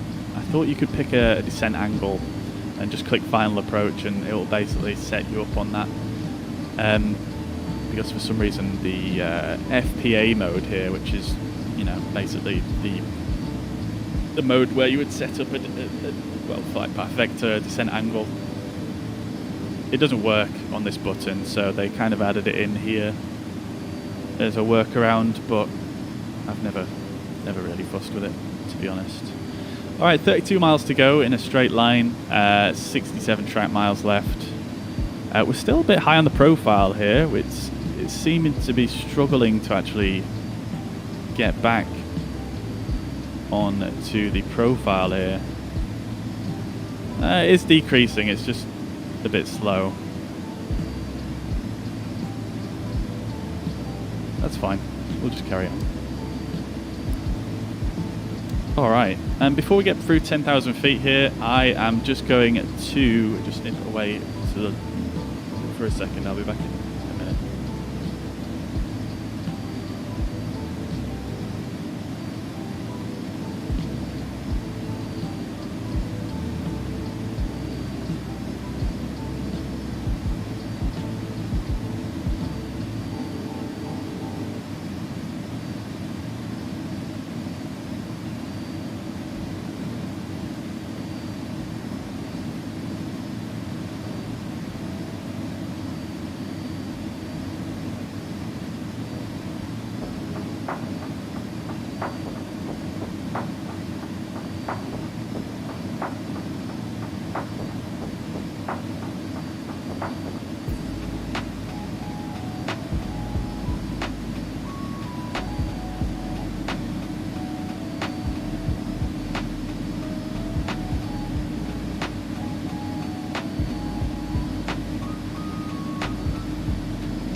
Alright, we're back.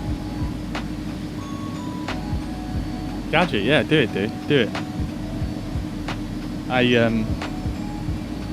was gonna stay on and do a flight between Brussels and Leipzig, but I'm not gonna have time, unfortunately. So yeah, it's gonna be my last flight.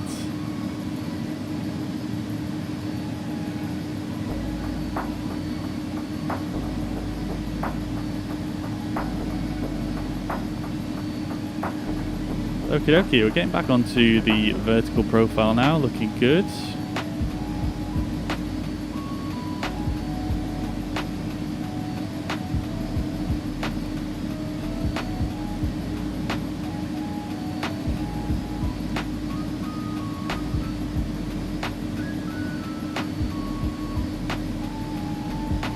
Okie dokie.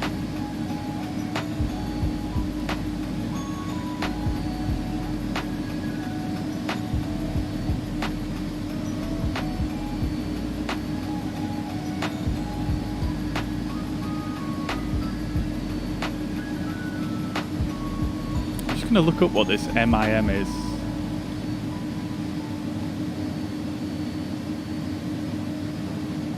Oh, it's actually a minimum. Okay, fair enough. I thought they would have put MIN for minimum, but okay, I guess they use MIM, which is fine. The minimum speed for this transition is 220 knots until the localizer intercept. So it's pretty, yeah, pretty high speed until you get there. But I tell you what I am going to do is I'm probably going to start slowing down to 220 knots fairly soon, I think.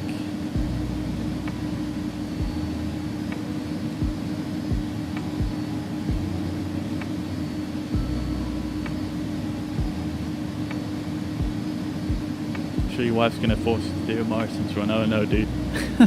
I can relate. Alright, well, here we are coming into Brussels anyway. I haven't actually had a chance to have a look at this ortho that I downloaded earlier yet, so this is my first time looking at it. Looking pretty good, very green. Very, very green.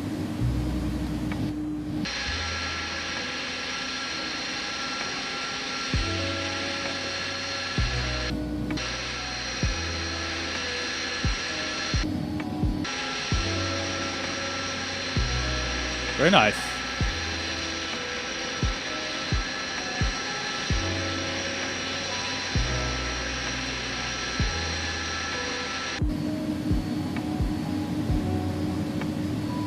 Okay, approaching 10,000 feet. Let's get the nose lights and the landing lights on.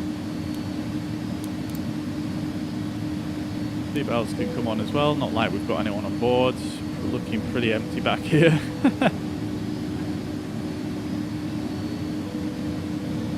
Let's get auto brake set to low.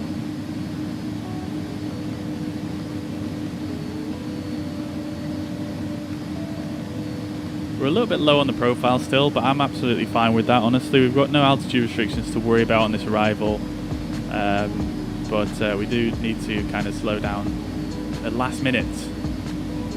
So I'm fine with being a bit low. QNH is 1015 here. We've cleared ourselves down to an altitude here, so I'm actually going to set that right now. Don't need to change anything because that's the QNH we had in anyway. See if we can update this. There is no updated meta just yet. Not really seeing the weather that was that was forecast though. I mean, it's probably just X-Plane, isn't it, right? But I'm not really seeing the towering cumulus and the showers around here.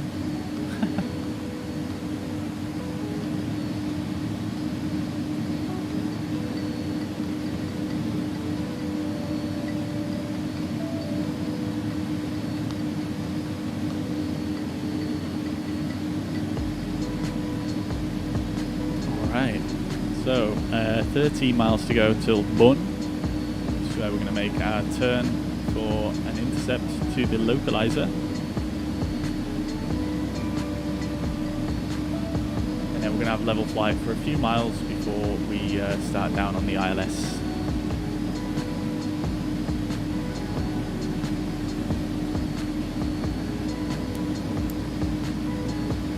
ILS is identified 9 miles. Obviously increasing because we're flying away from the airport currently.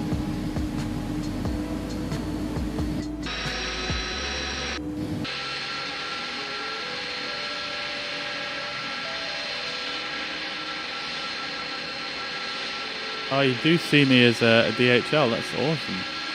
Very nice.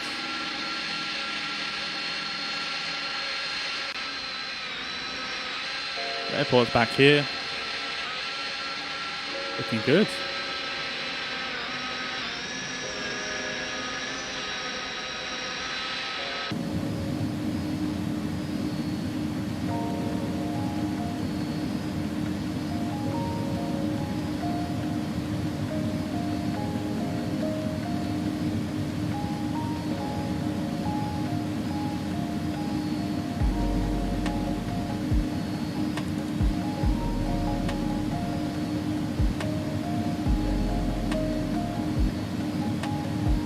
Power is still online. I'll get an updated ATIS. Still information Delta.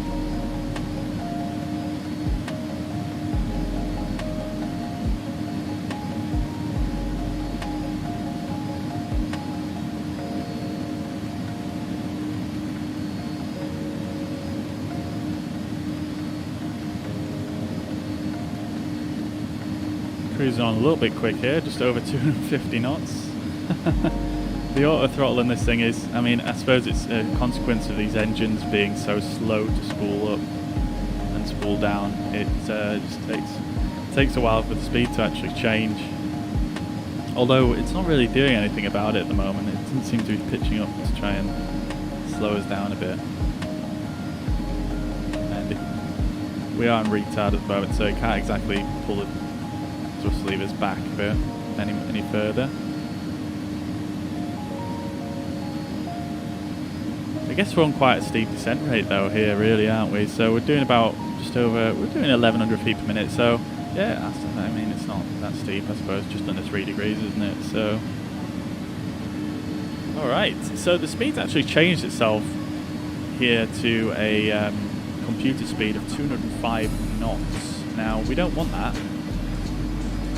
because the minimum speed is 220 knots until we intercept the localizer. I'm actually going to intervene here and set this to 220. And we're going to make a turn in now. This is an intercept leg for the localizer. So I'm actually going to hit Vorlock here.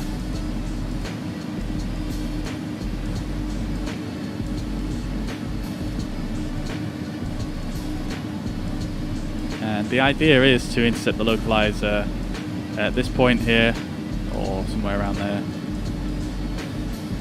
at 2,000 feet, and then fly level for a short while.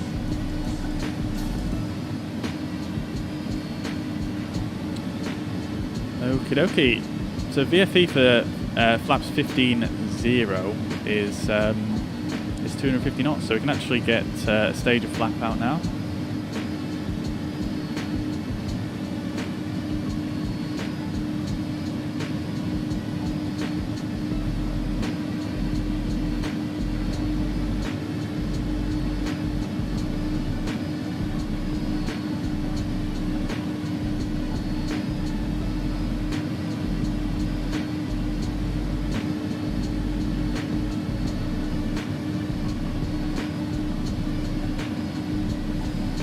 Alright, let's do our approach checklist. So, checklists.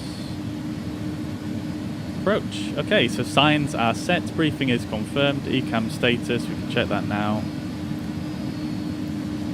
Status normal. Altimeters are set 1015, both sides, minimums are set. We haven't set it on this side actually, have we? So, we'll set that real quick. The controller asking us to contact him. Minimums are set. Ignition is in normal and landing elevation. We still haven't set that actually, so we'll set that to 50 feet. We'll actually put 200, that's fine.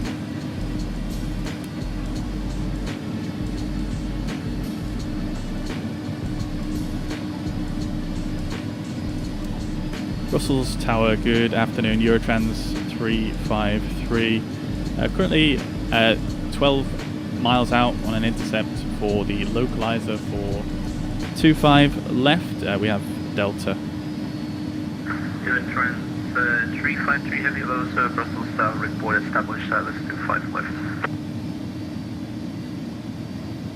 Say again for Eurotrans 353, that was a bit quiet. Eurotrans 353, hello sir, report established service 25 left. We'll report established 25 left, Eurotrans 353. Taxi, Qantas 2. Yeah, it seems like my... do you require whiskey for one that for seems a bit quiet. 253? Alright, let's turn the music down now anyway, and I wonder if I need to... No? Okay. Yes, we will. Qantas 2 heavy. Qantas 2 heavy, roger, straight ahead, hold short at Echo 4. Okie dokie, so we've got the localizer capture now, which is good. Short Echo for Qantas 2. Qantas 2, KH1015. We're going to start down the ILS about 5.8 miles, so we'll get flaps 2 out, not just yet. Eurotrans 353 is established on localizer 25 left. Eurotrans 353 heavy, thank you, winds 160 degrees, 4 knots, 25 left, clear to land. Clear to land, Eurotrans 353 heavy. I forget this is a heavy class aircraft. Alright, let's just sync up that heading. We are clear to land, so that's great stuff. Let's go for... let's slow down a bit actually. First of all, we're going to go to 210 knots. Qantas 2 at Echo 4, cross runway 19, continue Foxtrot 4, whiskey, hold whiskey 41.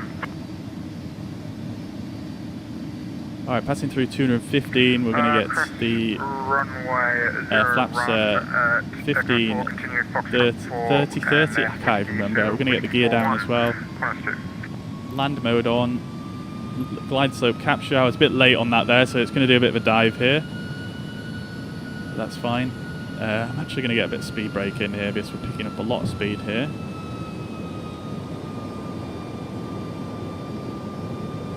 We are visual though, so stabilized criteria is 500 feet, so we've got a bit of time here to get fully established. Our approach speed is 148, so I'm going to set that now. The VAP is set at 148.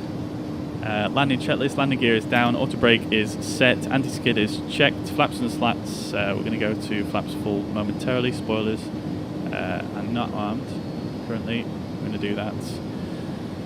Okay, so flaps free through the S speeds, get the spoilers armed there.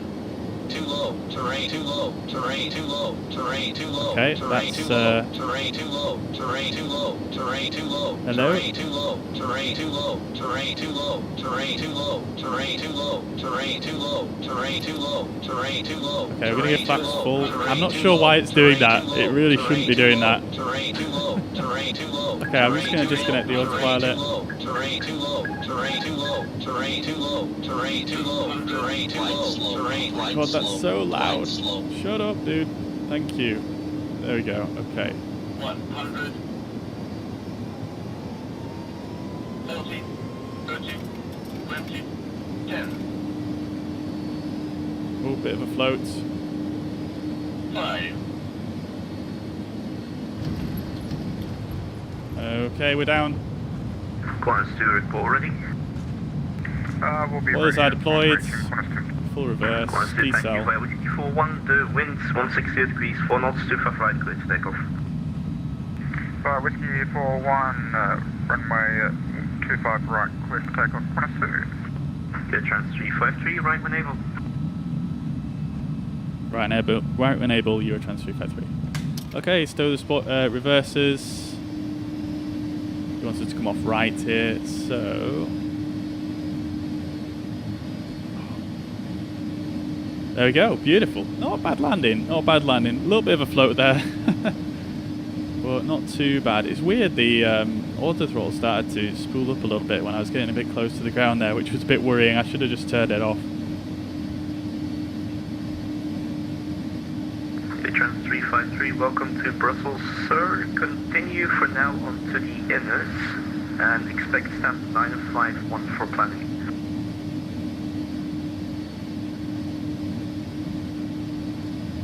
Sorry, say again for your Trans 353? Yeah, Trans 353, for now continue onto the inners. I'll give you a progressive from there and expect stamp 951 for planning. Continue on inners, expecting stand 951, Eurotrans 353. Okay, so we're going to continue up here. Let's get our flaps up and our spoilers disarmed. Did I leave my spoilers out there? No, I didn't. Okay, cool, we're fine. So we're continuing on the inners.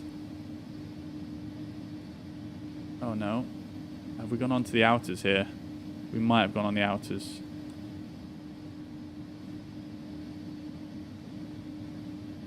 Let me just check. Oops.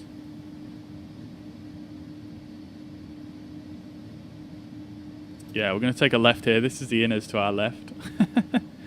First time I think I've ever landed at Brussels, so... Trans 353, confirm joining the inner taxiway. You're currently on the outers. Oh yeah, you're going on the inners. Yeah, we're joining the inners now. Sorry, I must have missed the previous turning. Eurotrans 353. No worries, break 1+2, identified your frequency changes approved. Good luck into Singapore. Thank you very much for the help. Qantas 2, have a great day. You too. Okay, great stuff. And now Eurotrans 353. After the inners, there'll be a slight left turn onto taxiway Mike for a small shortcut. And then you may continue onto the outers. Okay, slight left onto Mike, then continue on outers, Eurotrans 353.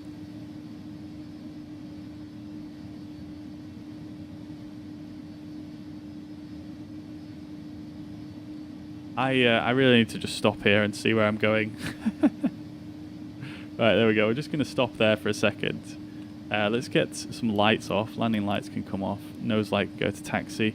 We'll get the strobe light off, and I'm just going to... Well, we'll turn the brake phone on as well. We might as well turn that on. And where is the taxi chart here? Because this is quite unfamiliar to me. Parking stand, we can expect 951, which is... Oh, I see Mike now. Okay, cool.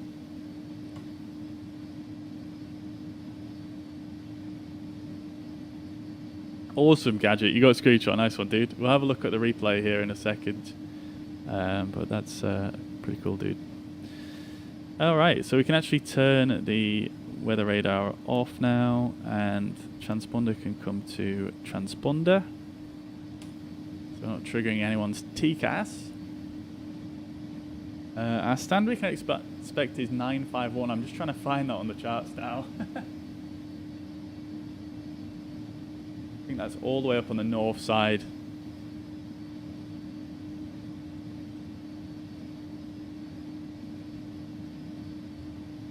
Alright, we need to look for this slight left on to Mike.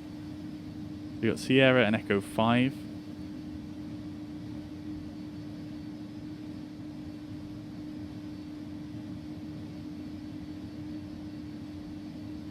I don't see any signage that indicates Mike.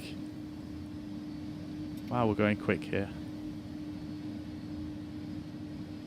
Yeah, Trans 353, unfortunately you missed taxiway Mike, so no shortcut for you. Just continue straight onto the outer. My apologies, sorry, I'm not familiar with the airport. Continue straight onto the outers for Eurotrans 353. Alright, now... No worries. I do know that this is the outers right here because I can see it on the signs. For some reason I couldn't see any signs for Mike. I guess I missed it.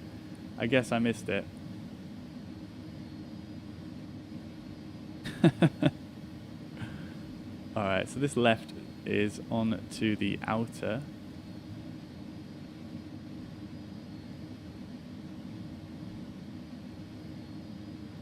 And then we're going to be crossing over this runway to the right and over to that right side over there somewhere.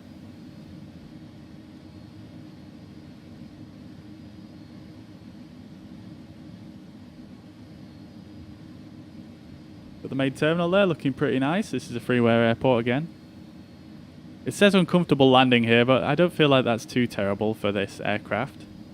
Ah, there's Mike. Just popping out here. Oh well, never mind.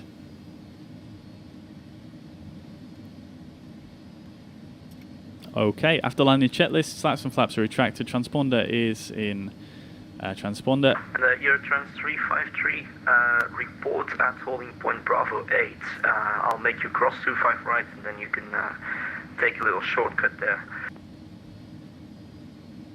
Report when at holding point Bravo 8, Eurotrans 353. Okay, so we're looking for Bravo 8, which is one of the holding points on the right hand side here. And yes, I do have the charts gadget. I just I guess I was just much closer to where I thought I was on the charts.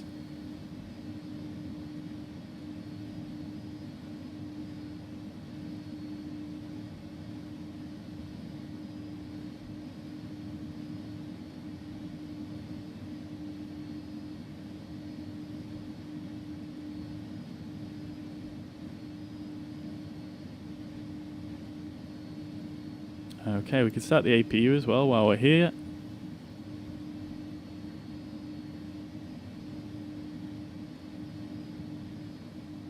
Clear this status message off.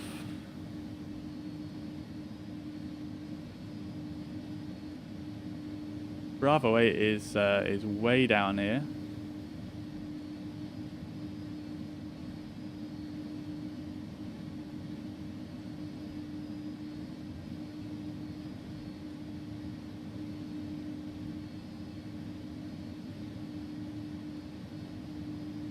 Try to find that parking spot.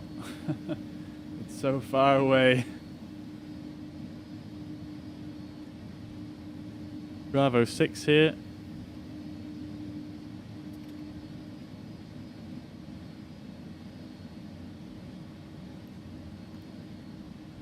See if there's anything else to clear up in the cockpit here. I don't think so. We've had such a long taxi, we've been able to get everything everything sorted really. I didn't actually start the APU, did I? I just turned it on. Okay, so this should be Bravo 7 right here. It is indeed.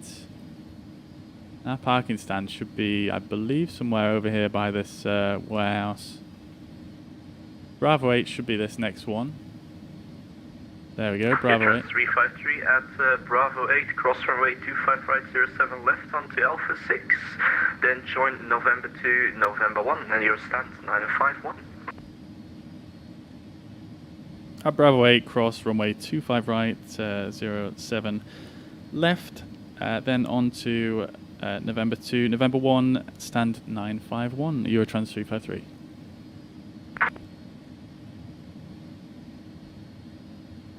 He sent me the furthest gate possible. Yeah, he did, but I suppose it's probably just the cargo apron here at Brussels. So we're going to cross straight over here to Alpha 6, which I didn't read back, but I did write it down, thankfully, so I know where I'm going. Alpha 6, and then left on to November 2, and then November 1. And yeah, you are right, literally couldn't have got any further away with the stand. It's right at the end here.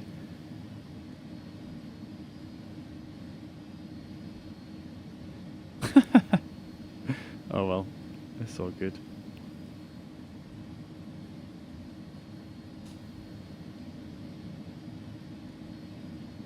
Been a little while since I've done a lot of flying on Vatsim, so it keeps your skills in check.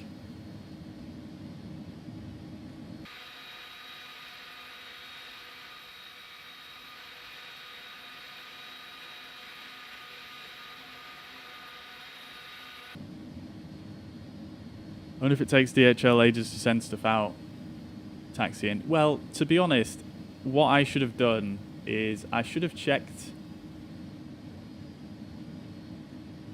I should have checked my my charts really before choosing a runway, because I went for 2.5 left, didn't I? If I'd gone for 2.5 right, I could have literally just pulled off the runway here and into the stand and hardly taxied at all. So it's my fault really, but I forgot to check the ground charts when we did the briefing.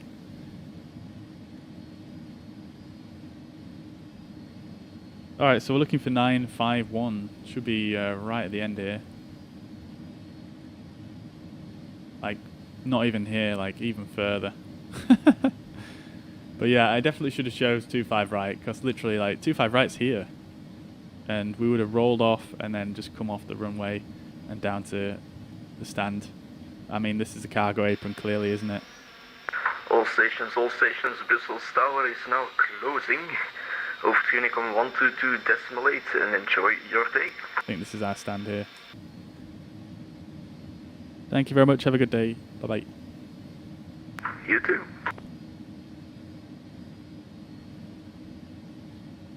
Okay then. So 951 should literally just be the last one right here. 908. Well, this is 951, but yeah, it looks like the ground markings are incorrect here.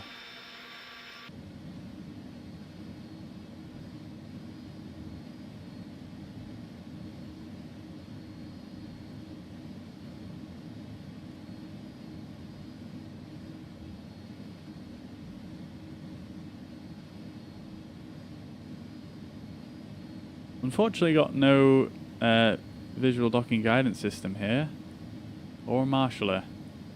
Never mind. Oops. So we'll have to do it like this.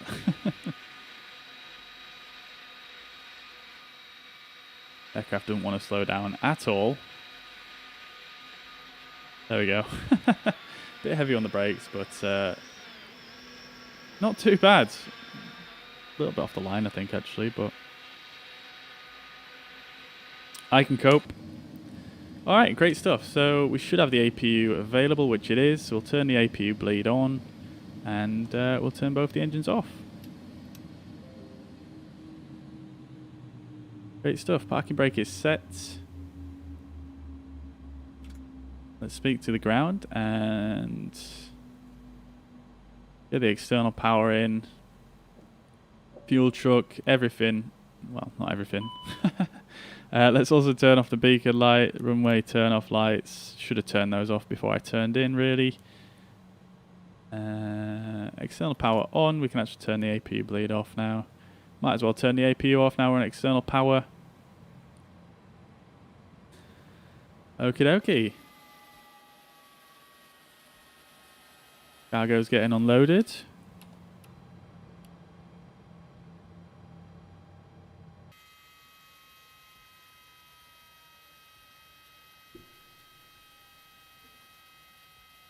Great stuff. This is 954. Is it? Oh.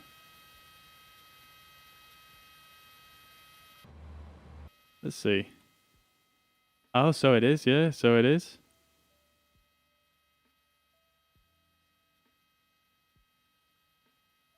I mean, it's not like there's other people here anyway. There's literally nobody over at this side of the airport, so I think we'll survive. I'm gonna disconnect from Vatsim. Let's do the parking checklist. Okay. I don't even think we finished the after landing checklist, did we? Because he contacted us, but we did all the items, so that's fine. Parking checklist. APU bleed is actually off now. Engines are off. Differential pressure, I didn't check really. We should have done that before we looked at the before we opened the door, but that's all looking fine. Light signs and lights are as required. Fuel pumps we could turn off now as well. There we go. We'll turn the window heat off as well as the probes. That's fine. Parking brake and chocks are in and on. Great stuff. Let's get the aircraft secured. So nav systems we can turn off. So we'll turn the ADIRs off first of all.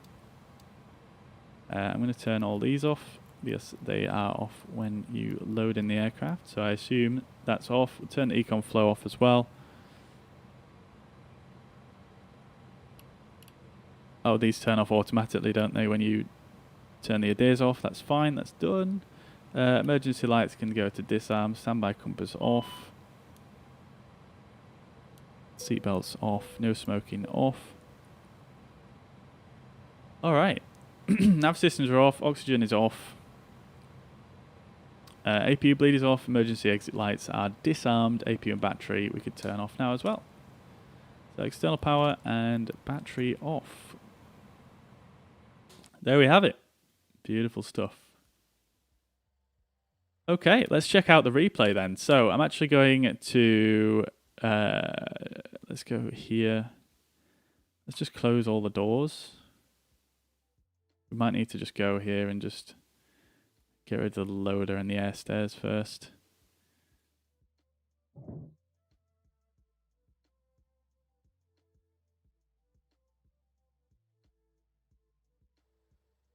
Yeah, there we go. Because otherwise the door's open in the replay and it looks very weird. Alright, let's have a look, see what that looked like from the ground.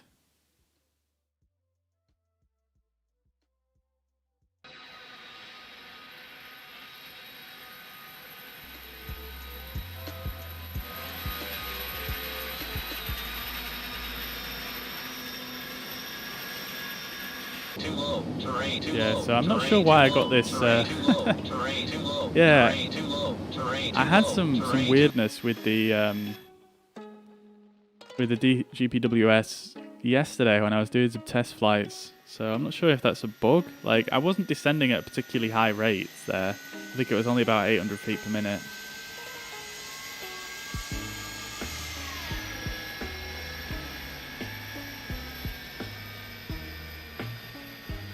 There's the flare, and immediately floats, and quite a bit off center line there, but not the worst in the world. Managed to correct it quite easily.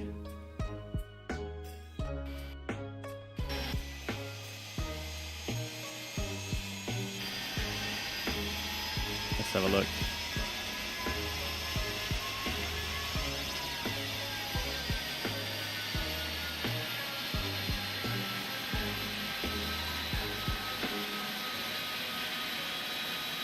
Nice. I mean, in terms of touching down, that was quite nice. Both the wheels touched down at exactly the same time.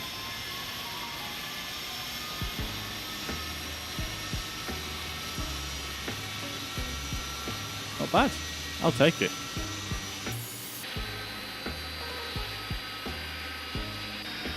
Let's do a bit of tower view. I love a bit of tower view. Wait, is this a tower? It is.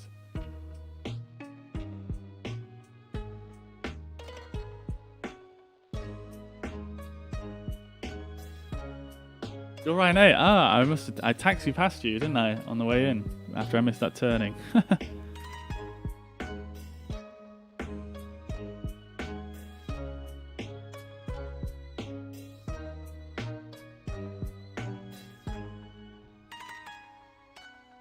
Yeah, so there's the float.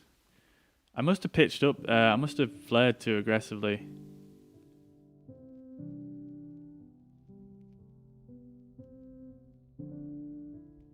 That looks so nice though from the tower view, doesn't it? Let me just rewind and have a look at this flare.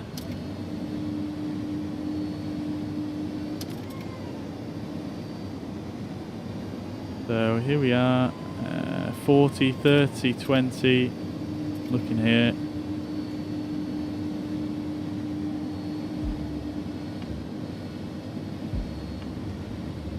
I don't think that was too bad, honestly. I feel like that was fine. We did come in with a little bit of a nose down attitude.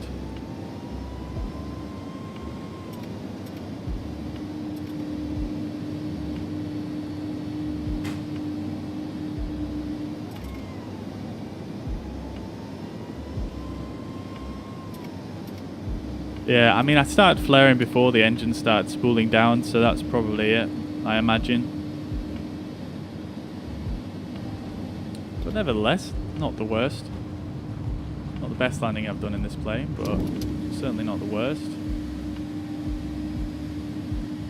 Certainly not.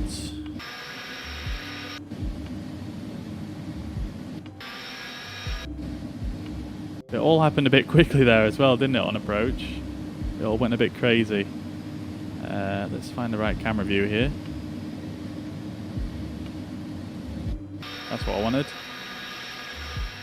Alright, great stuff. Let's have a quick look on that Sim Toolkit then and see how we did on there.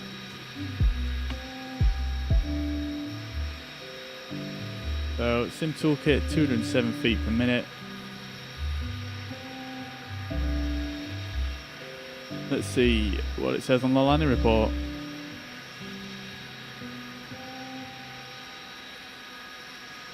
.6 G, not the greatest again. But yeah, I was just outside of the touchdown zone there. Yeah, it all went a bit pear-shaped that, didn't it? But, I mean, nevertheless, it's still just about acceptable, I think.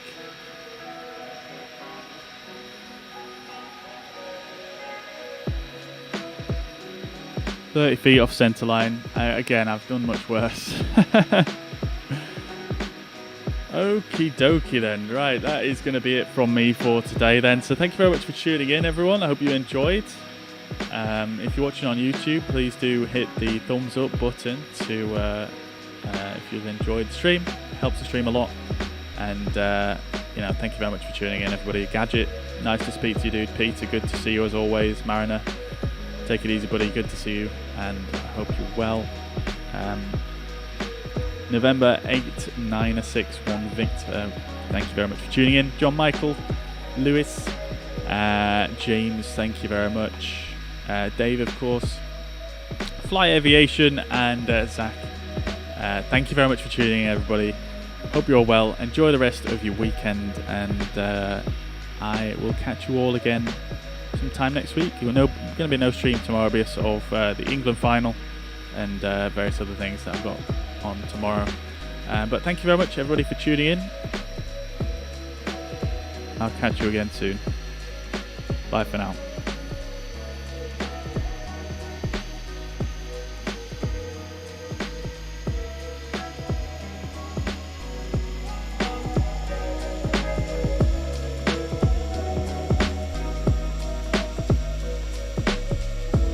Mariner, I'll let you know, dude. I'm going out fairly shortly, so I'm not sure what time I'm going to be back, but I'll let you know if I'm about.